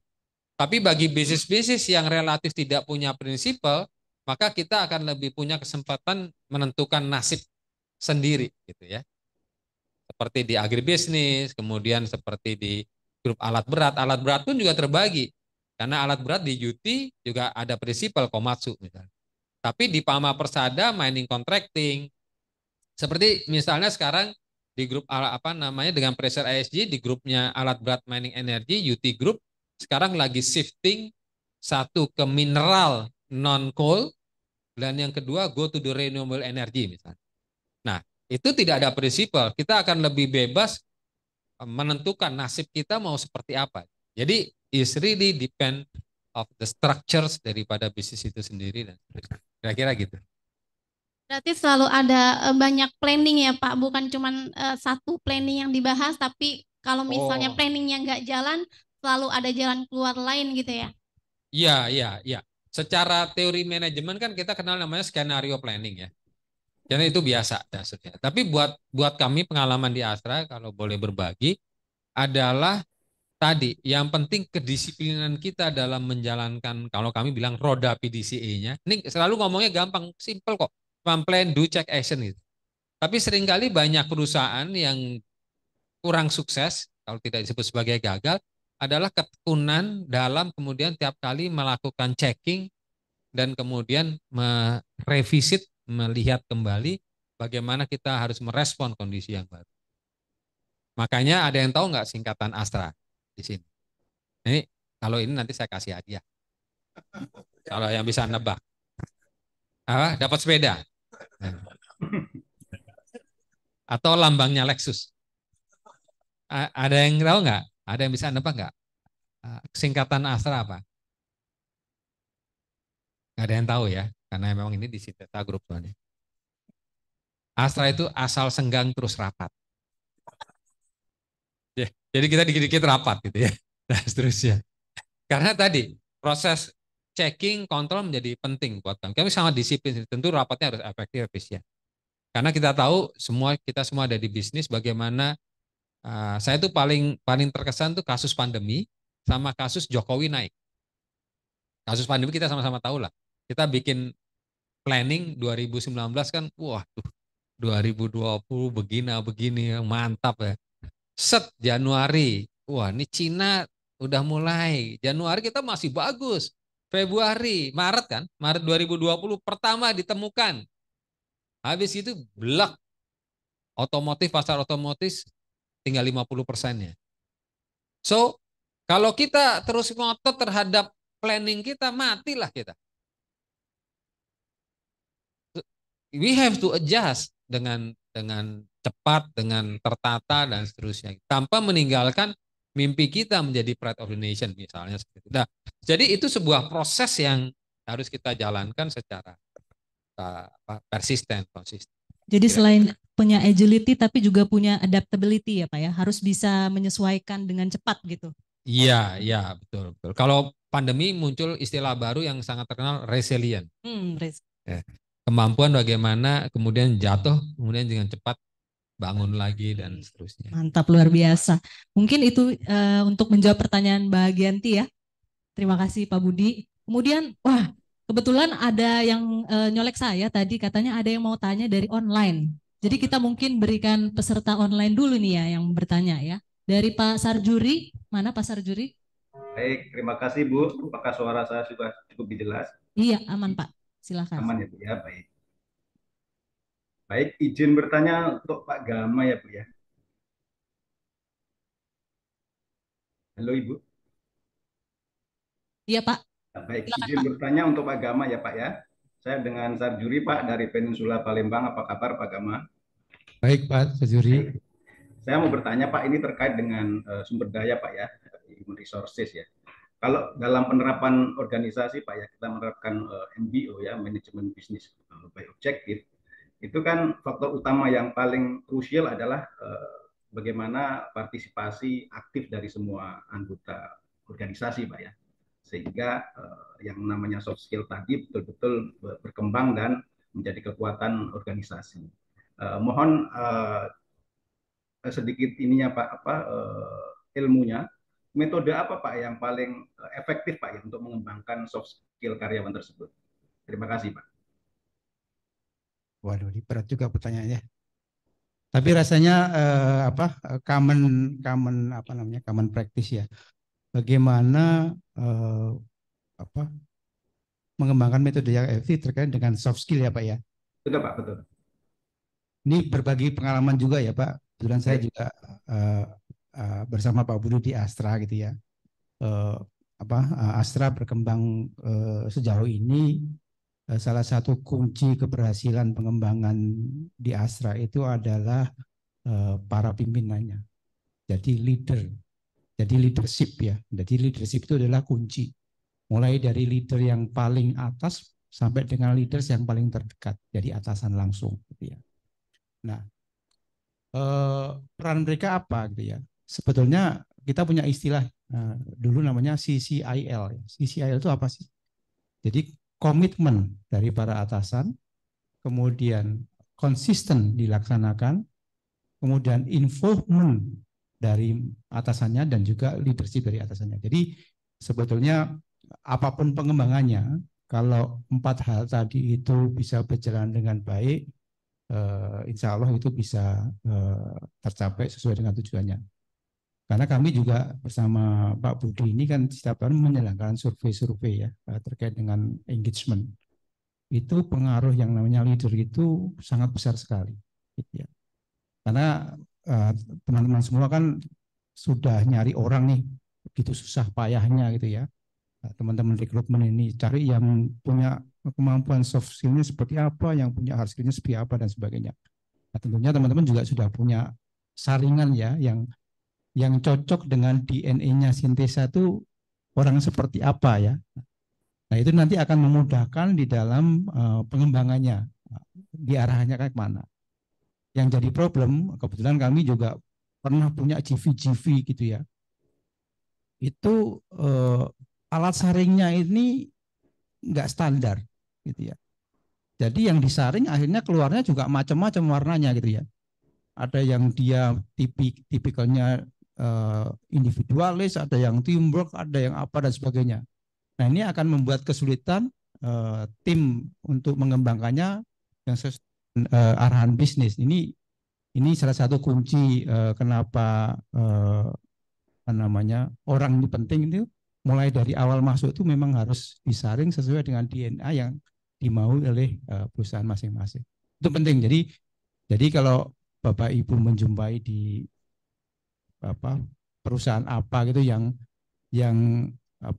isinya anak mantu dan sebagainya, ya akan kesulitan untuk bisa bersaing dengan perusahaan-perusahaan lain yang mengedepankan profesionalitas.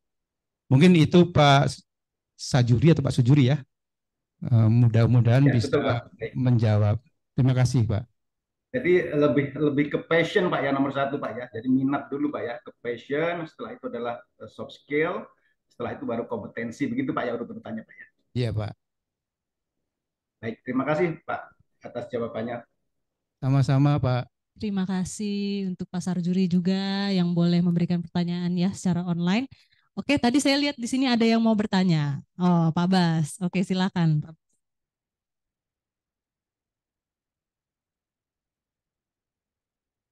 Boleh ditahan, Pak. Udah?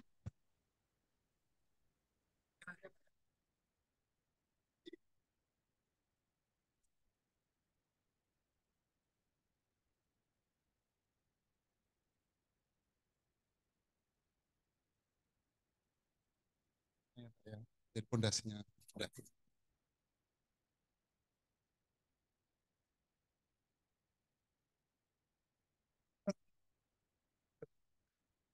Jadi pondasinya itu mungkin kita bisa bagaimana bisa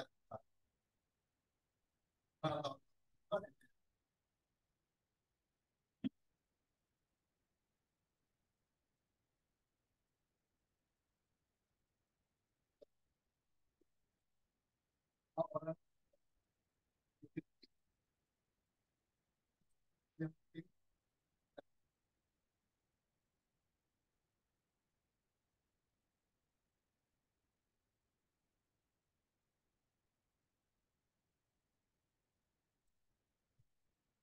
Baik, Pak Baskoro. Oke, baik. Ya, Pak Baskoro. Jadi memang tadi corporate philosophy Astra dimulai oleh founding fathers yang sudah tidak punya Astra.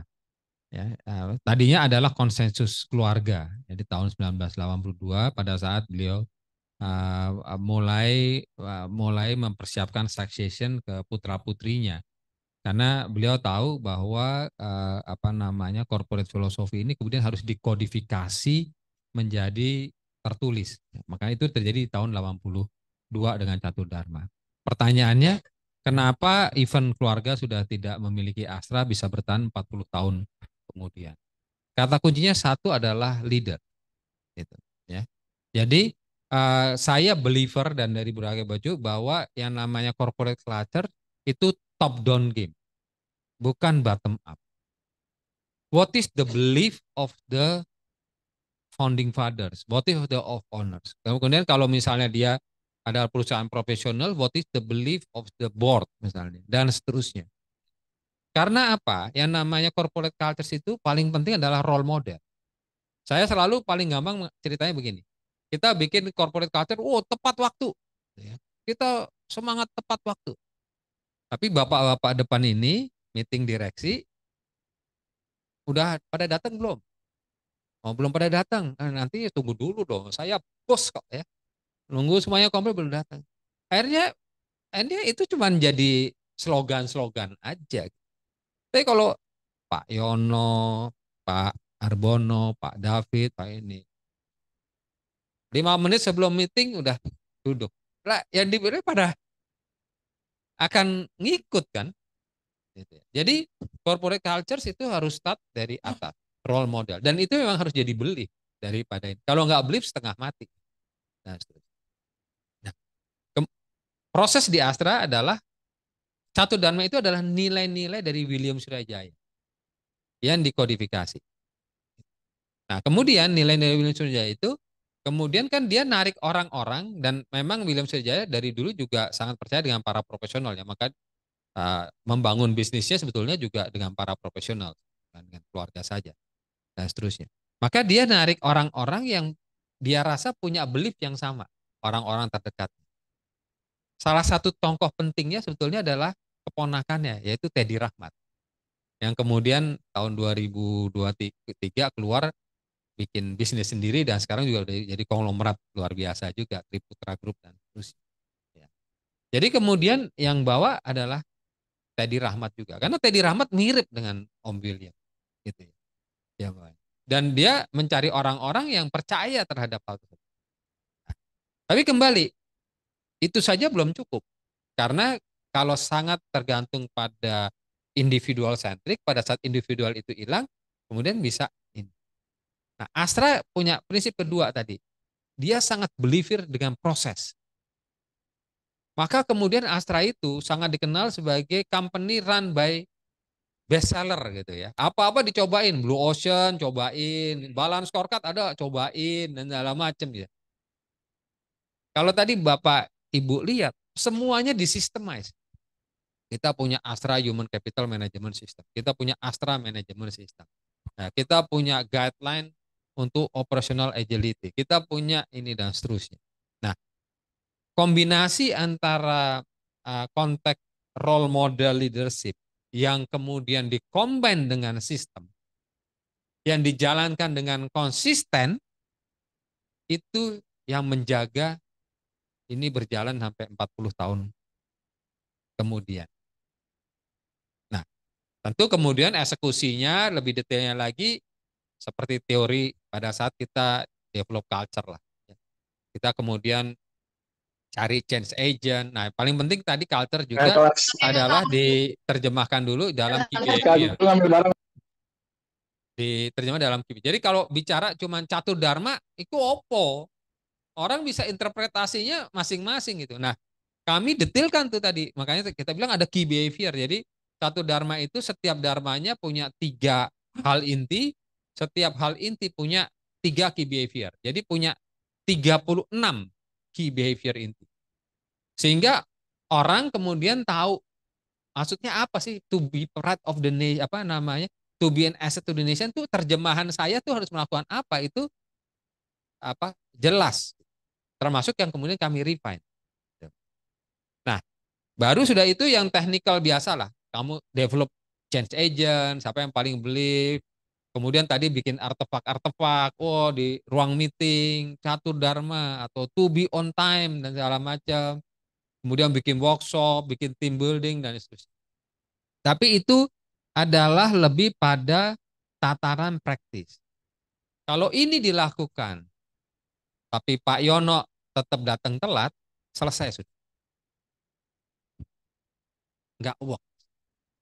This corporate culture nggak work. Dan kemudian tadi, nah, bagaimana kemudian kita embed corporate culture itu juga ke dalam setiap apa namanya sumber daya manusia kita, terutama leader, adalah ini tadi agak nyimpang dikit ya, adalah konsep managing group of company. Di dalam konsep managing group of company kita punya konsep namanya strategic management holding, hubungan antara holding dan business unit. Di dalam konsep ini yang kami pakai, yang namanya leadership program, leadership itu semua adalah kewenangan kantor pusat. Leadership kewenangan kantor pusat. Istilahnya tadi kita punya yang namanya ABMP dan segala macam tuh, supervisor ke atas itu kantor pusat. Gitu. Technical development business unit. Karena kita nggak sok jago lah bikin underwriter di asuransi, atau planter di agribisnis, atau mekanik auto 2000, mana ngerti. Itu di masing-masing bisnis. Tapi leader semua harus ke gedung AMDI tuh, di Sunter. Karena apa? Karena kita berkepentingan dalam manage para leader tersebut. Dalam program-program leadership program kita, kurikulumnya kita injeksi itu. Nilai-nilai catur dharma kita masukin dan segala macam. Supaya mereka teringat terus. Dan ini bukan perjalanan sekali waktu ya Pak. Ini perjalanan terus-menerus. Karena kan orang berganti. Dan dalam konteks kami, banyak sekali joint venture company. Dan joint venture company-nya juga sebagian, bahkan mungkin sebagian besar kita minority. Jadi begitu mereka balik ke company-nya, akan berhadapan dengan interest-nya partner atau prinsipal. Jadi itulah mekanisme yang dijalankan, dibuat untuk tadi membuat bahwa ini diusahakan terus bersama. Jadi role model, kemudian sistem, baru hal-hal yang lebih teknis, change agent, ini dan seterusnya. Kemudian tadi ini diinjak terus kepada para leader. Nah ini yang membuat setidaknya sampai sekarang hal ini masih. Nah itu pun kembali tadi saya katakan tidak menjadi barang mati. Maka Catur Dharma tahun 82, kemudian 2007 almarhum Pak Michael mendevelop detail key behaviors-nya. 2013 zaman Pak Pri kita strengthening, tapi key behaviors-nya masih sama. Tapi kemudian 2013 ke sekarang terjadi disruption luar biasa, revolusi industri 4.0, digitalisasi dan seterusnya. Maka kemudian tadi yang saya sudah ceritakan, pada waktunya di tahun lalu kami melakukan rejuvenasi kembali supaya dia tetap menjadi relevan. Hal bagaimana membuktikan work mungkin butuh 3, 4, 5 tahun kemudian. Karena culture lebih lagi very soft. Tapi kalau itu berhasil, itu tidak akan bisa diimitasi. Kira-kira prosesnya kira-kira gitu. Ya. Sudah menjawab ya Pak. Terima kasih untuk Pak Budi atas jawabannya. Ada satu lagi? Oke, boleh mungkin pertanyaan terakhir ya, karena harus kita tutup sebentar lagi.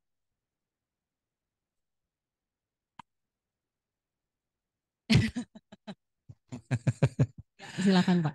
Baik, terima kasih Mbak Kara. Perkenalkan nama saya T. Freddy Purba, pura-pura baik. Panggilannya biasanya Freddy. Saya dari PT Tirosnet bersama teman saya ini, Pak Roy Padili, Mbak Rizka. Terima kasih tadi Pak Budi, Pak Gama sudah memaparkan bagaimana Astra berkembang sedemikian pesatnya, bagaimana dari perusahaan yang kecil bisa akhirnya punya beberapa anak perusahaan, beberapa ratus ribu karyawan, luar biasa. Tapi ya sebenarnya juga di Sintesa juga dalam perjalanannya 100 tahun kita tahu bahwa dari perkebunan sekarang juga udah punya bisnis yang luar biasa juga. Ada properti, ada kesehatan, ada sekarang industri di kami, dan hotel dan lain-lain. Jadi hampir mirip sebenarnya, ya kan? Jadi untuk perkembangan usaha itu terlihat hampir mirip di bisnis, ada proses transformasi lah, kira-kira seperti itu ya, Pak Budi dan Pak Gama. Nah, saya coba ya kalau misalnya tadi visi misi ada, tadi saya lihat kalau di Astra aim ya, oke, ini kita misalnya visi, kita misi sama, value kita punya 4E ada, kalau Sintesa 4E, empati, empowerment, excellent, dan entrepreneurship, ya itu fasilitatornya itu sama ya dengan kita. Di Tira Australia sendiri pun ada nilai-nilai Tira juga, ada teamwork, ada sinergi, dan ada lain-lain. Nah, mungkin itu semua ada kemiripan dan ada fondasi bahwa ada value di masing-masing perusahaan. Ada tadi DNA tadi Pak Gama ya. Itu kalau bisnisnya. Nah, kebetulan audiens di sini ini kan karyawan yang bekerja di perusahaan ini gitu ya. Tadi Bapak mungkin di Astra, nih kita di Grup Sintesa. Di mana kita ini punya masing-masing departemen. Kayak saya misalnya Human Capital. Pak Roy misalnya dari PR dan Corporate Communication. Ada dari QHSE.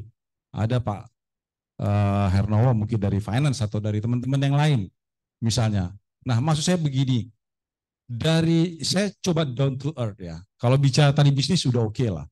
Tapi dari kita yang saat ini bekerja di departemen yang kita jalani sekarang, semacam apa nanti perubahan transformasinya? Artinya begini, mungkin dulu kayak misalnya Astra punya bagian-bagian yang seperti ini, 10 tahun kemudian itu hilang. Karena tadi proses 4.0, digitalisasi, sehingga ini hilang. Sehingga itu buat kita menjadi pemahaman kita, oh oke, for the future, bagian saya ini mungkin akan hilang dan bertransformasi jadi apa gitu loh. Misalnya kayak dulu HR, sekarang lebih kerennya human capital gitu kan. Nah mungkin itu yang lebih, maksud saya lebih membuminya di kita, karena kita audiensnya kan karyawan, kita bukan pebisnis, kita karyawan, di mana ya kita pengen tahu, oke dulu ada sebuah pekerjaan ini, dari itu hilang. Nah sekarang kami di bagian ini, for the next 5 years, atau mungkin 10 years, itu seperti apa? Apakah nanti akan bertransformasi, berubah, atau hilang sama sekali? Sehingga apa? Sehingga kita bisa mempersiapkan nanti bagian-bagian yang ada di struktur organisasi perusahaan itu akan seperti apa jadinya gitu loh Pak. Itu yang mau maksud saya, ya ini kita karyawan, kita bukan bisnis. Nah, coba disaringkan ke kami. Mungkin ini ada yang hilang, nanti ke depannya akan seperti ini. Nah, supaya kami juga paham dan kami bisa menyampaikan kepada teman-teman yang lain. Dan juga mungkin sebagai human capital bisa membuat struktur-struktur organisasi yang baru yang up to date bahwa ini ke depannya akan seperti ini. Mungkin itu aja sih pertanyaan. Terima kasih banyak. Terima kasih Pak Fedi. Mungkin kalau boleh saya tambahin juga, sebagai individu, kita bagaimana sih harus mengantisipasi perubahan transformasi ketenaga kerjaan ini gitu ya. Boleh mungkin dari Pak Gama atau Pak Budi boleh? Ya, mungkin nanti saya sharing kemudian Mas Gama juga nambahin ya. Kalau saya sih begini Pak, departemen begitu banyak ya, tentu kita tidak bisa bahas satu-satu. Apakah HR 5-10 tahun lagi masih ada atau tidak, ya, kemudian manufacturingnya akan seperti apa dan segala macam, saya kira sih hal-hal itu nanti mungkin bisa kita baca-baca, kita ini dan seterusnya. Tapi menurut saya satu, bahwa manajemen karyawan ini kan dari semua level termasuk manajemen gitu ya. Saya juga karyawan ya walaupun itu satu adalah mendorong memastikan bahwa organisasi dan manusianya, menjawab pertanyaan kamu, adalah menjadi organisasi dan manusia yang harus siap untuk berubah. Itu yang paling penting. Kalau kita kekeh ini dan segala macam, apalagi kemudian ada orang yang udah sukses sebelumnya, ya bahwa ini gua sukses karena gini dan segala macam. Itu yang paling bahaya dan paling sulit. Karena faktanya kita nggak tahu kok. Apakah HR 5-10 tahun lagi masih ada atau semuanya bisa diotomasi? Nobody knows, Pak. Jadi yang paling penting tadi, dan ini peran daripada manajemen di setiap perusahaannya, memastikan bahwa organisasi dan kemudian sumber daya manusianya, karyawan juga penting loh Pak ya. Jadi owner, jadi pengusaha, tapi nggak ada yang mau kerja sama dia, ya bubar juga, nggak jadi perusahaan juga. Kan gitu. Tapi karyawan nggak bisa kerja kalau nggak ada yang berani berusaha, kan kira-kira gitu. Jadi pengusaha. Jadi dua-duanya membutuhkan lah. Tidak perlu mengecilkan hati posisi sebagai karyawan gitu ya. Tapi menurut saya menjadi tugas daripada manajemen memastikan bahwa organisasi dan tim di bawahnya adalah tim yang selalu siap untuk berubah. Gitu. Nah, kemudian buat individunya ya tadi kalau saya sederhana, jangan pernah merasa puas, jangan pernah merasa saya sudah sukses. Itu aja. Gitu. Karena it's very disruptive. Kita bilang sekarang gini tuh event 3 bulan 5 bulan depan kita udah nggak ngerti. Ya kan? Itu kita nggak ngerti. Jadi kalau kita mampu membuat organisasi itu, maka kemudian kita menjadi lebih siap terhadap apapun yang terjadi. Karena kembali Pak, kalau tadi bawa bicara tentang fungsi dan segala macam, itu kan hanya kotak-kotak ya. Yang setiap saat bisa direbul, bisa dihilangkan, bisa ditambahkan, bisa di ini dan segala macam itu. Tapi yang paling susah sama orang ini kalau udah kekeh, kayaknya ini yang paling benar udah kayak gini, udah susah berubah. Itu yang kita paling setengah mati.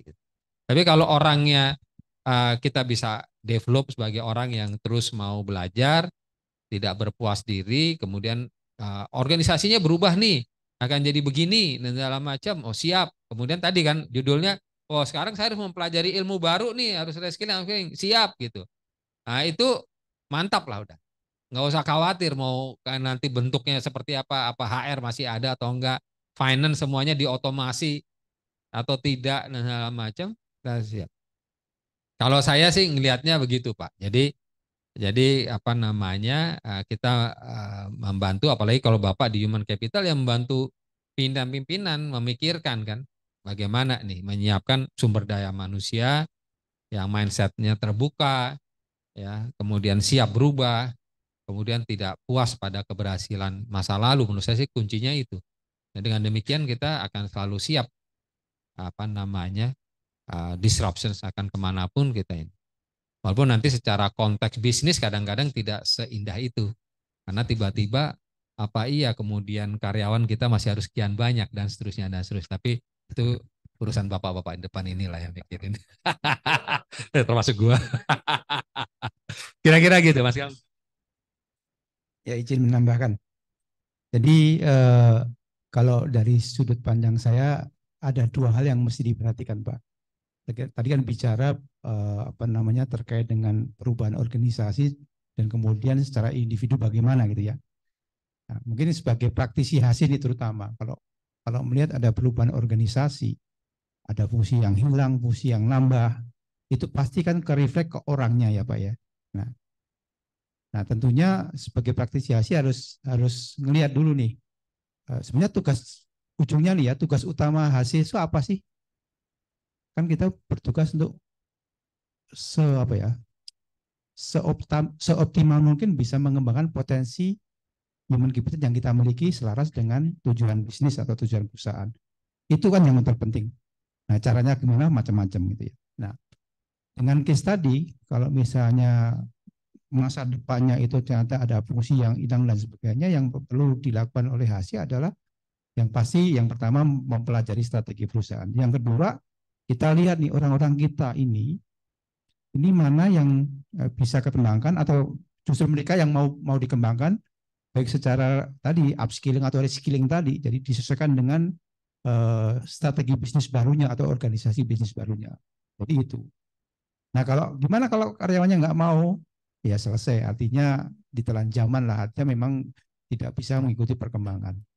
Dari sisi individu, kalau kita melihat tantangan dan ancaman tersebut ya mau nggak mau kita harus open mind, kita harus mau belajar, ya, belajar apa namanya yang dibutuhkan industri ke depan. Jadi tidak bisa misalnya sekarang saya orang HC, tapi ternyata HC itu nanti bisa diotomatisasi misalnya. Nah, mau nggak mau opportunity apa yang kita bisa apa namanya ambil gitu. Oh, harus belajar yang namanya analytics. Ya, kita sebagai individu harus mau belajar untuk hal yang baru. Ya kalau enggak ya pasti ketinggalan Pak gitu. Jadi penyesuaian individu itu atau adaptasi atau apapun namanya itu harus melekat di orang-orang tersebut. Karena kalau enggak ya bisnis akan mati lah ya, karena dia nggak bisa kompetisi dan sebagainya. Mungkin itu intinya. Jadi dari individunya mau terbuka, mau belajar, mau di-develop, dari sisi organisasinya sebagai teman-teman hasil dia harus pandai membaca strategi bisnisnya bagaimana. Mungkin itu kurang lebih tambahan dari penjelasan Pak Budi tadi. Oke, terima kasih untuk Pak Budi dan Pak Gama. Boleh kita berikan tepuk tangan sekali lagi untuk kedua pembicara kita. Mohon maaf sekali karena tidak semua pertanyaan bisa kita fasilitasi pada kesempatan hari ini karena memang keterbatasan waktu, karena tadi juga ada yang dari offline dan offline yang mau melemparkan pertanyaan lagi gitu. Cuman sayang sekali mungkin bisa di luar dari sesi ini nanti ya, langsung ke Bapak-Bapak ini ya. Oke, mungkin kalau boleh saya simpulkan beberapa takeaway dari pembicaraan kita yang luar biasa pada siang hari ini adalah pertama, menghadapi tantangan masa depan itu bukan perkara seberapa tepat kita memprediksinya, tapi seberapa cepat kita bisa beradaptasi dengan situasi. Kemudian bagaimana dari sisi strategi bisnis perusahaan itu yang penting adalah leadership, bagaimana menunjukkan role model kepada organisasi, kepada karyawan, bagaimana leaders itu harus menjadi ujung tombaknya ya, bisa yang akan memandu perubahan daripada organisasi tersebut. Dan untuk individu juga jangan pernah berhenti untuk belajar, jangan pernah merasa puas, jangan pernah merasa cukup, karena akan selalu ada pengetahuan baru yang bisa kita pelajari di waktu yang akan datang. Baik, kita berikan aplaus sekali lagi untuk kedua pembicara kita. Terima kasih banyak kepada Pak Gama dan Pak Budi. Kemudian sekarang kita akan kita akan menutup acara kita sebentar lagi. Dan kita akan memasuki sesi pemberian kenang-kenangan nih untuk kedua pembicara kita, karena kita punya hadiah spesial. Boleh mungkin Pak Yono ya boleh bantu saya untuk membagikan ya. Oh, dari Pak Steven. Oke. Pak Steven dan Pak Bono. Boleh maju ke depan untuk memberikan kenang-kenangan kepada pembicara kita. Boleh di sini Pak. Kamera mana kamera? Boleh dari Pak Gama dulu, silakan.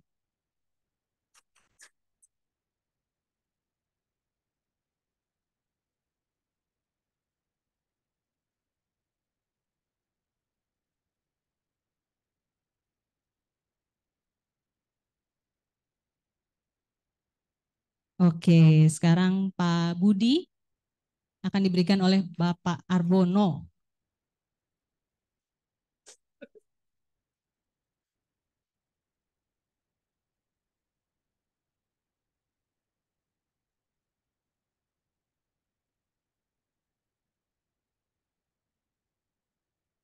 Oke, mungkin Pak Gama dan Pak Budi boleh berdiri lagi dan Bapak-Bapak ini boleh maju ke depan, kita akan foto bersama. Iya, yang nanti akan diikuti juga dengan foto bersama oleh semua peserta baik offline dan offline. Ini pembicaranya dulu nih ceritanya Pak.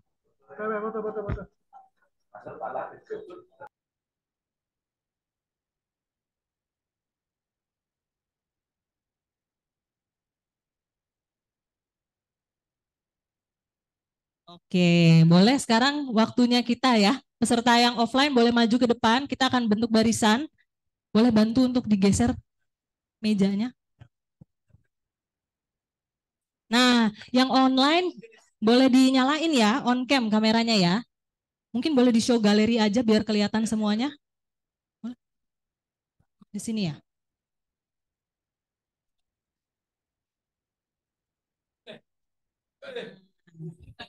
Wah, ada Pak Rosar nih.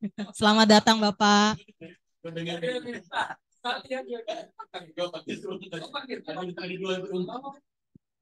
Boleh maju ke depan untuk semua peserta. Kita akan bentuk mungkin 3 barisan ya. Bapak-bapak ini kayaknya di bawah aja Pak biar kelihatan. Di atas. Nah, boleh mengisi dulu di atas ya di panggung. Iya.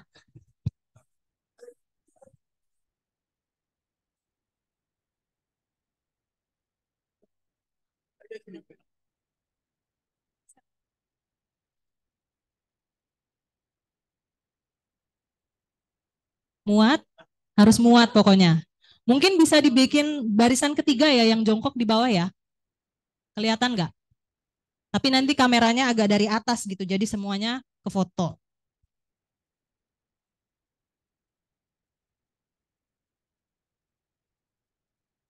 Nah, yang lututnya masih kuat. Wah, ini yang online juga udah pada on cam nih semuanya. Digeser kayaknya.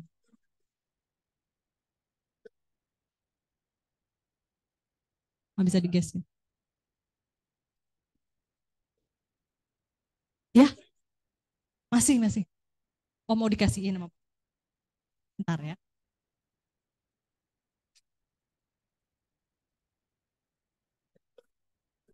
Ininya nanti disesuaikan, Pak. Bisa?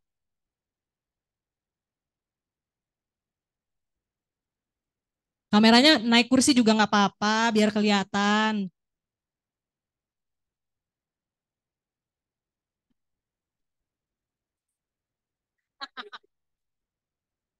Coba.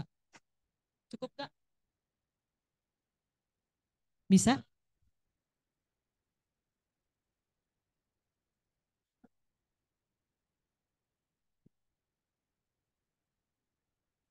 Masuk ya semuanya ya.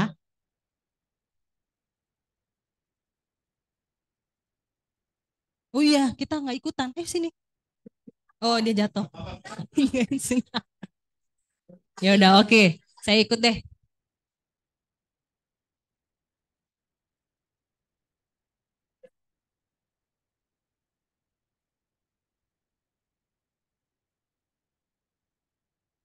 Iya, gaya bebas dong. Kita bilang Sintesa for Inclusivity gitu ya. Bisa nggak? Panjang. Cuman saya yang bisa nyebut kayaknya.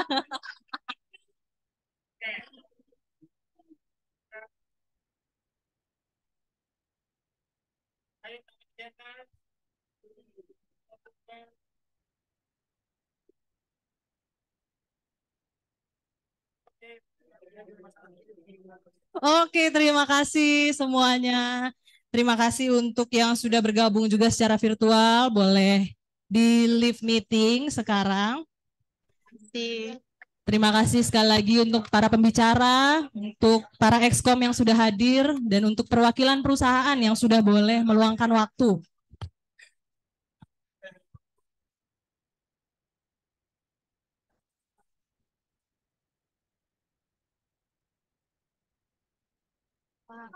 Apa Pak? Oh, tadi dipindahin ke sini. Tadi si Bapak mejanya digeser.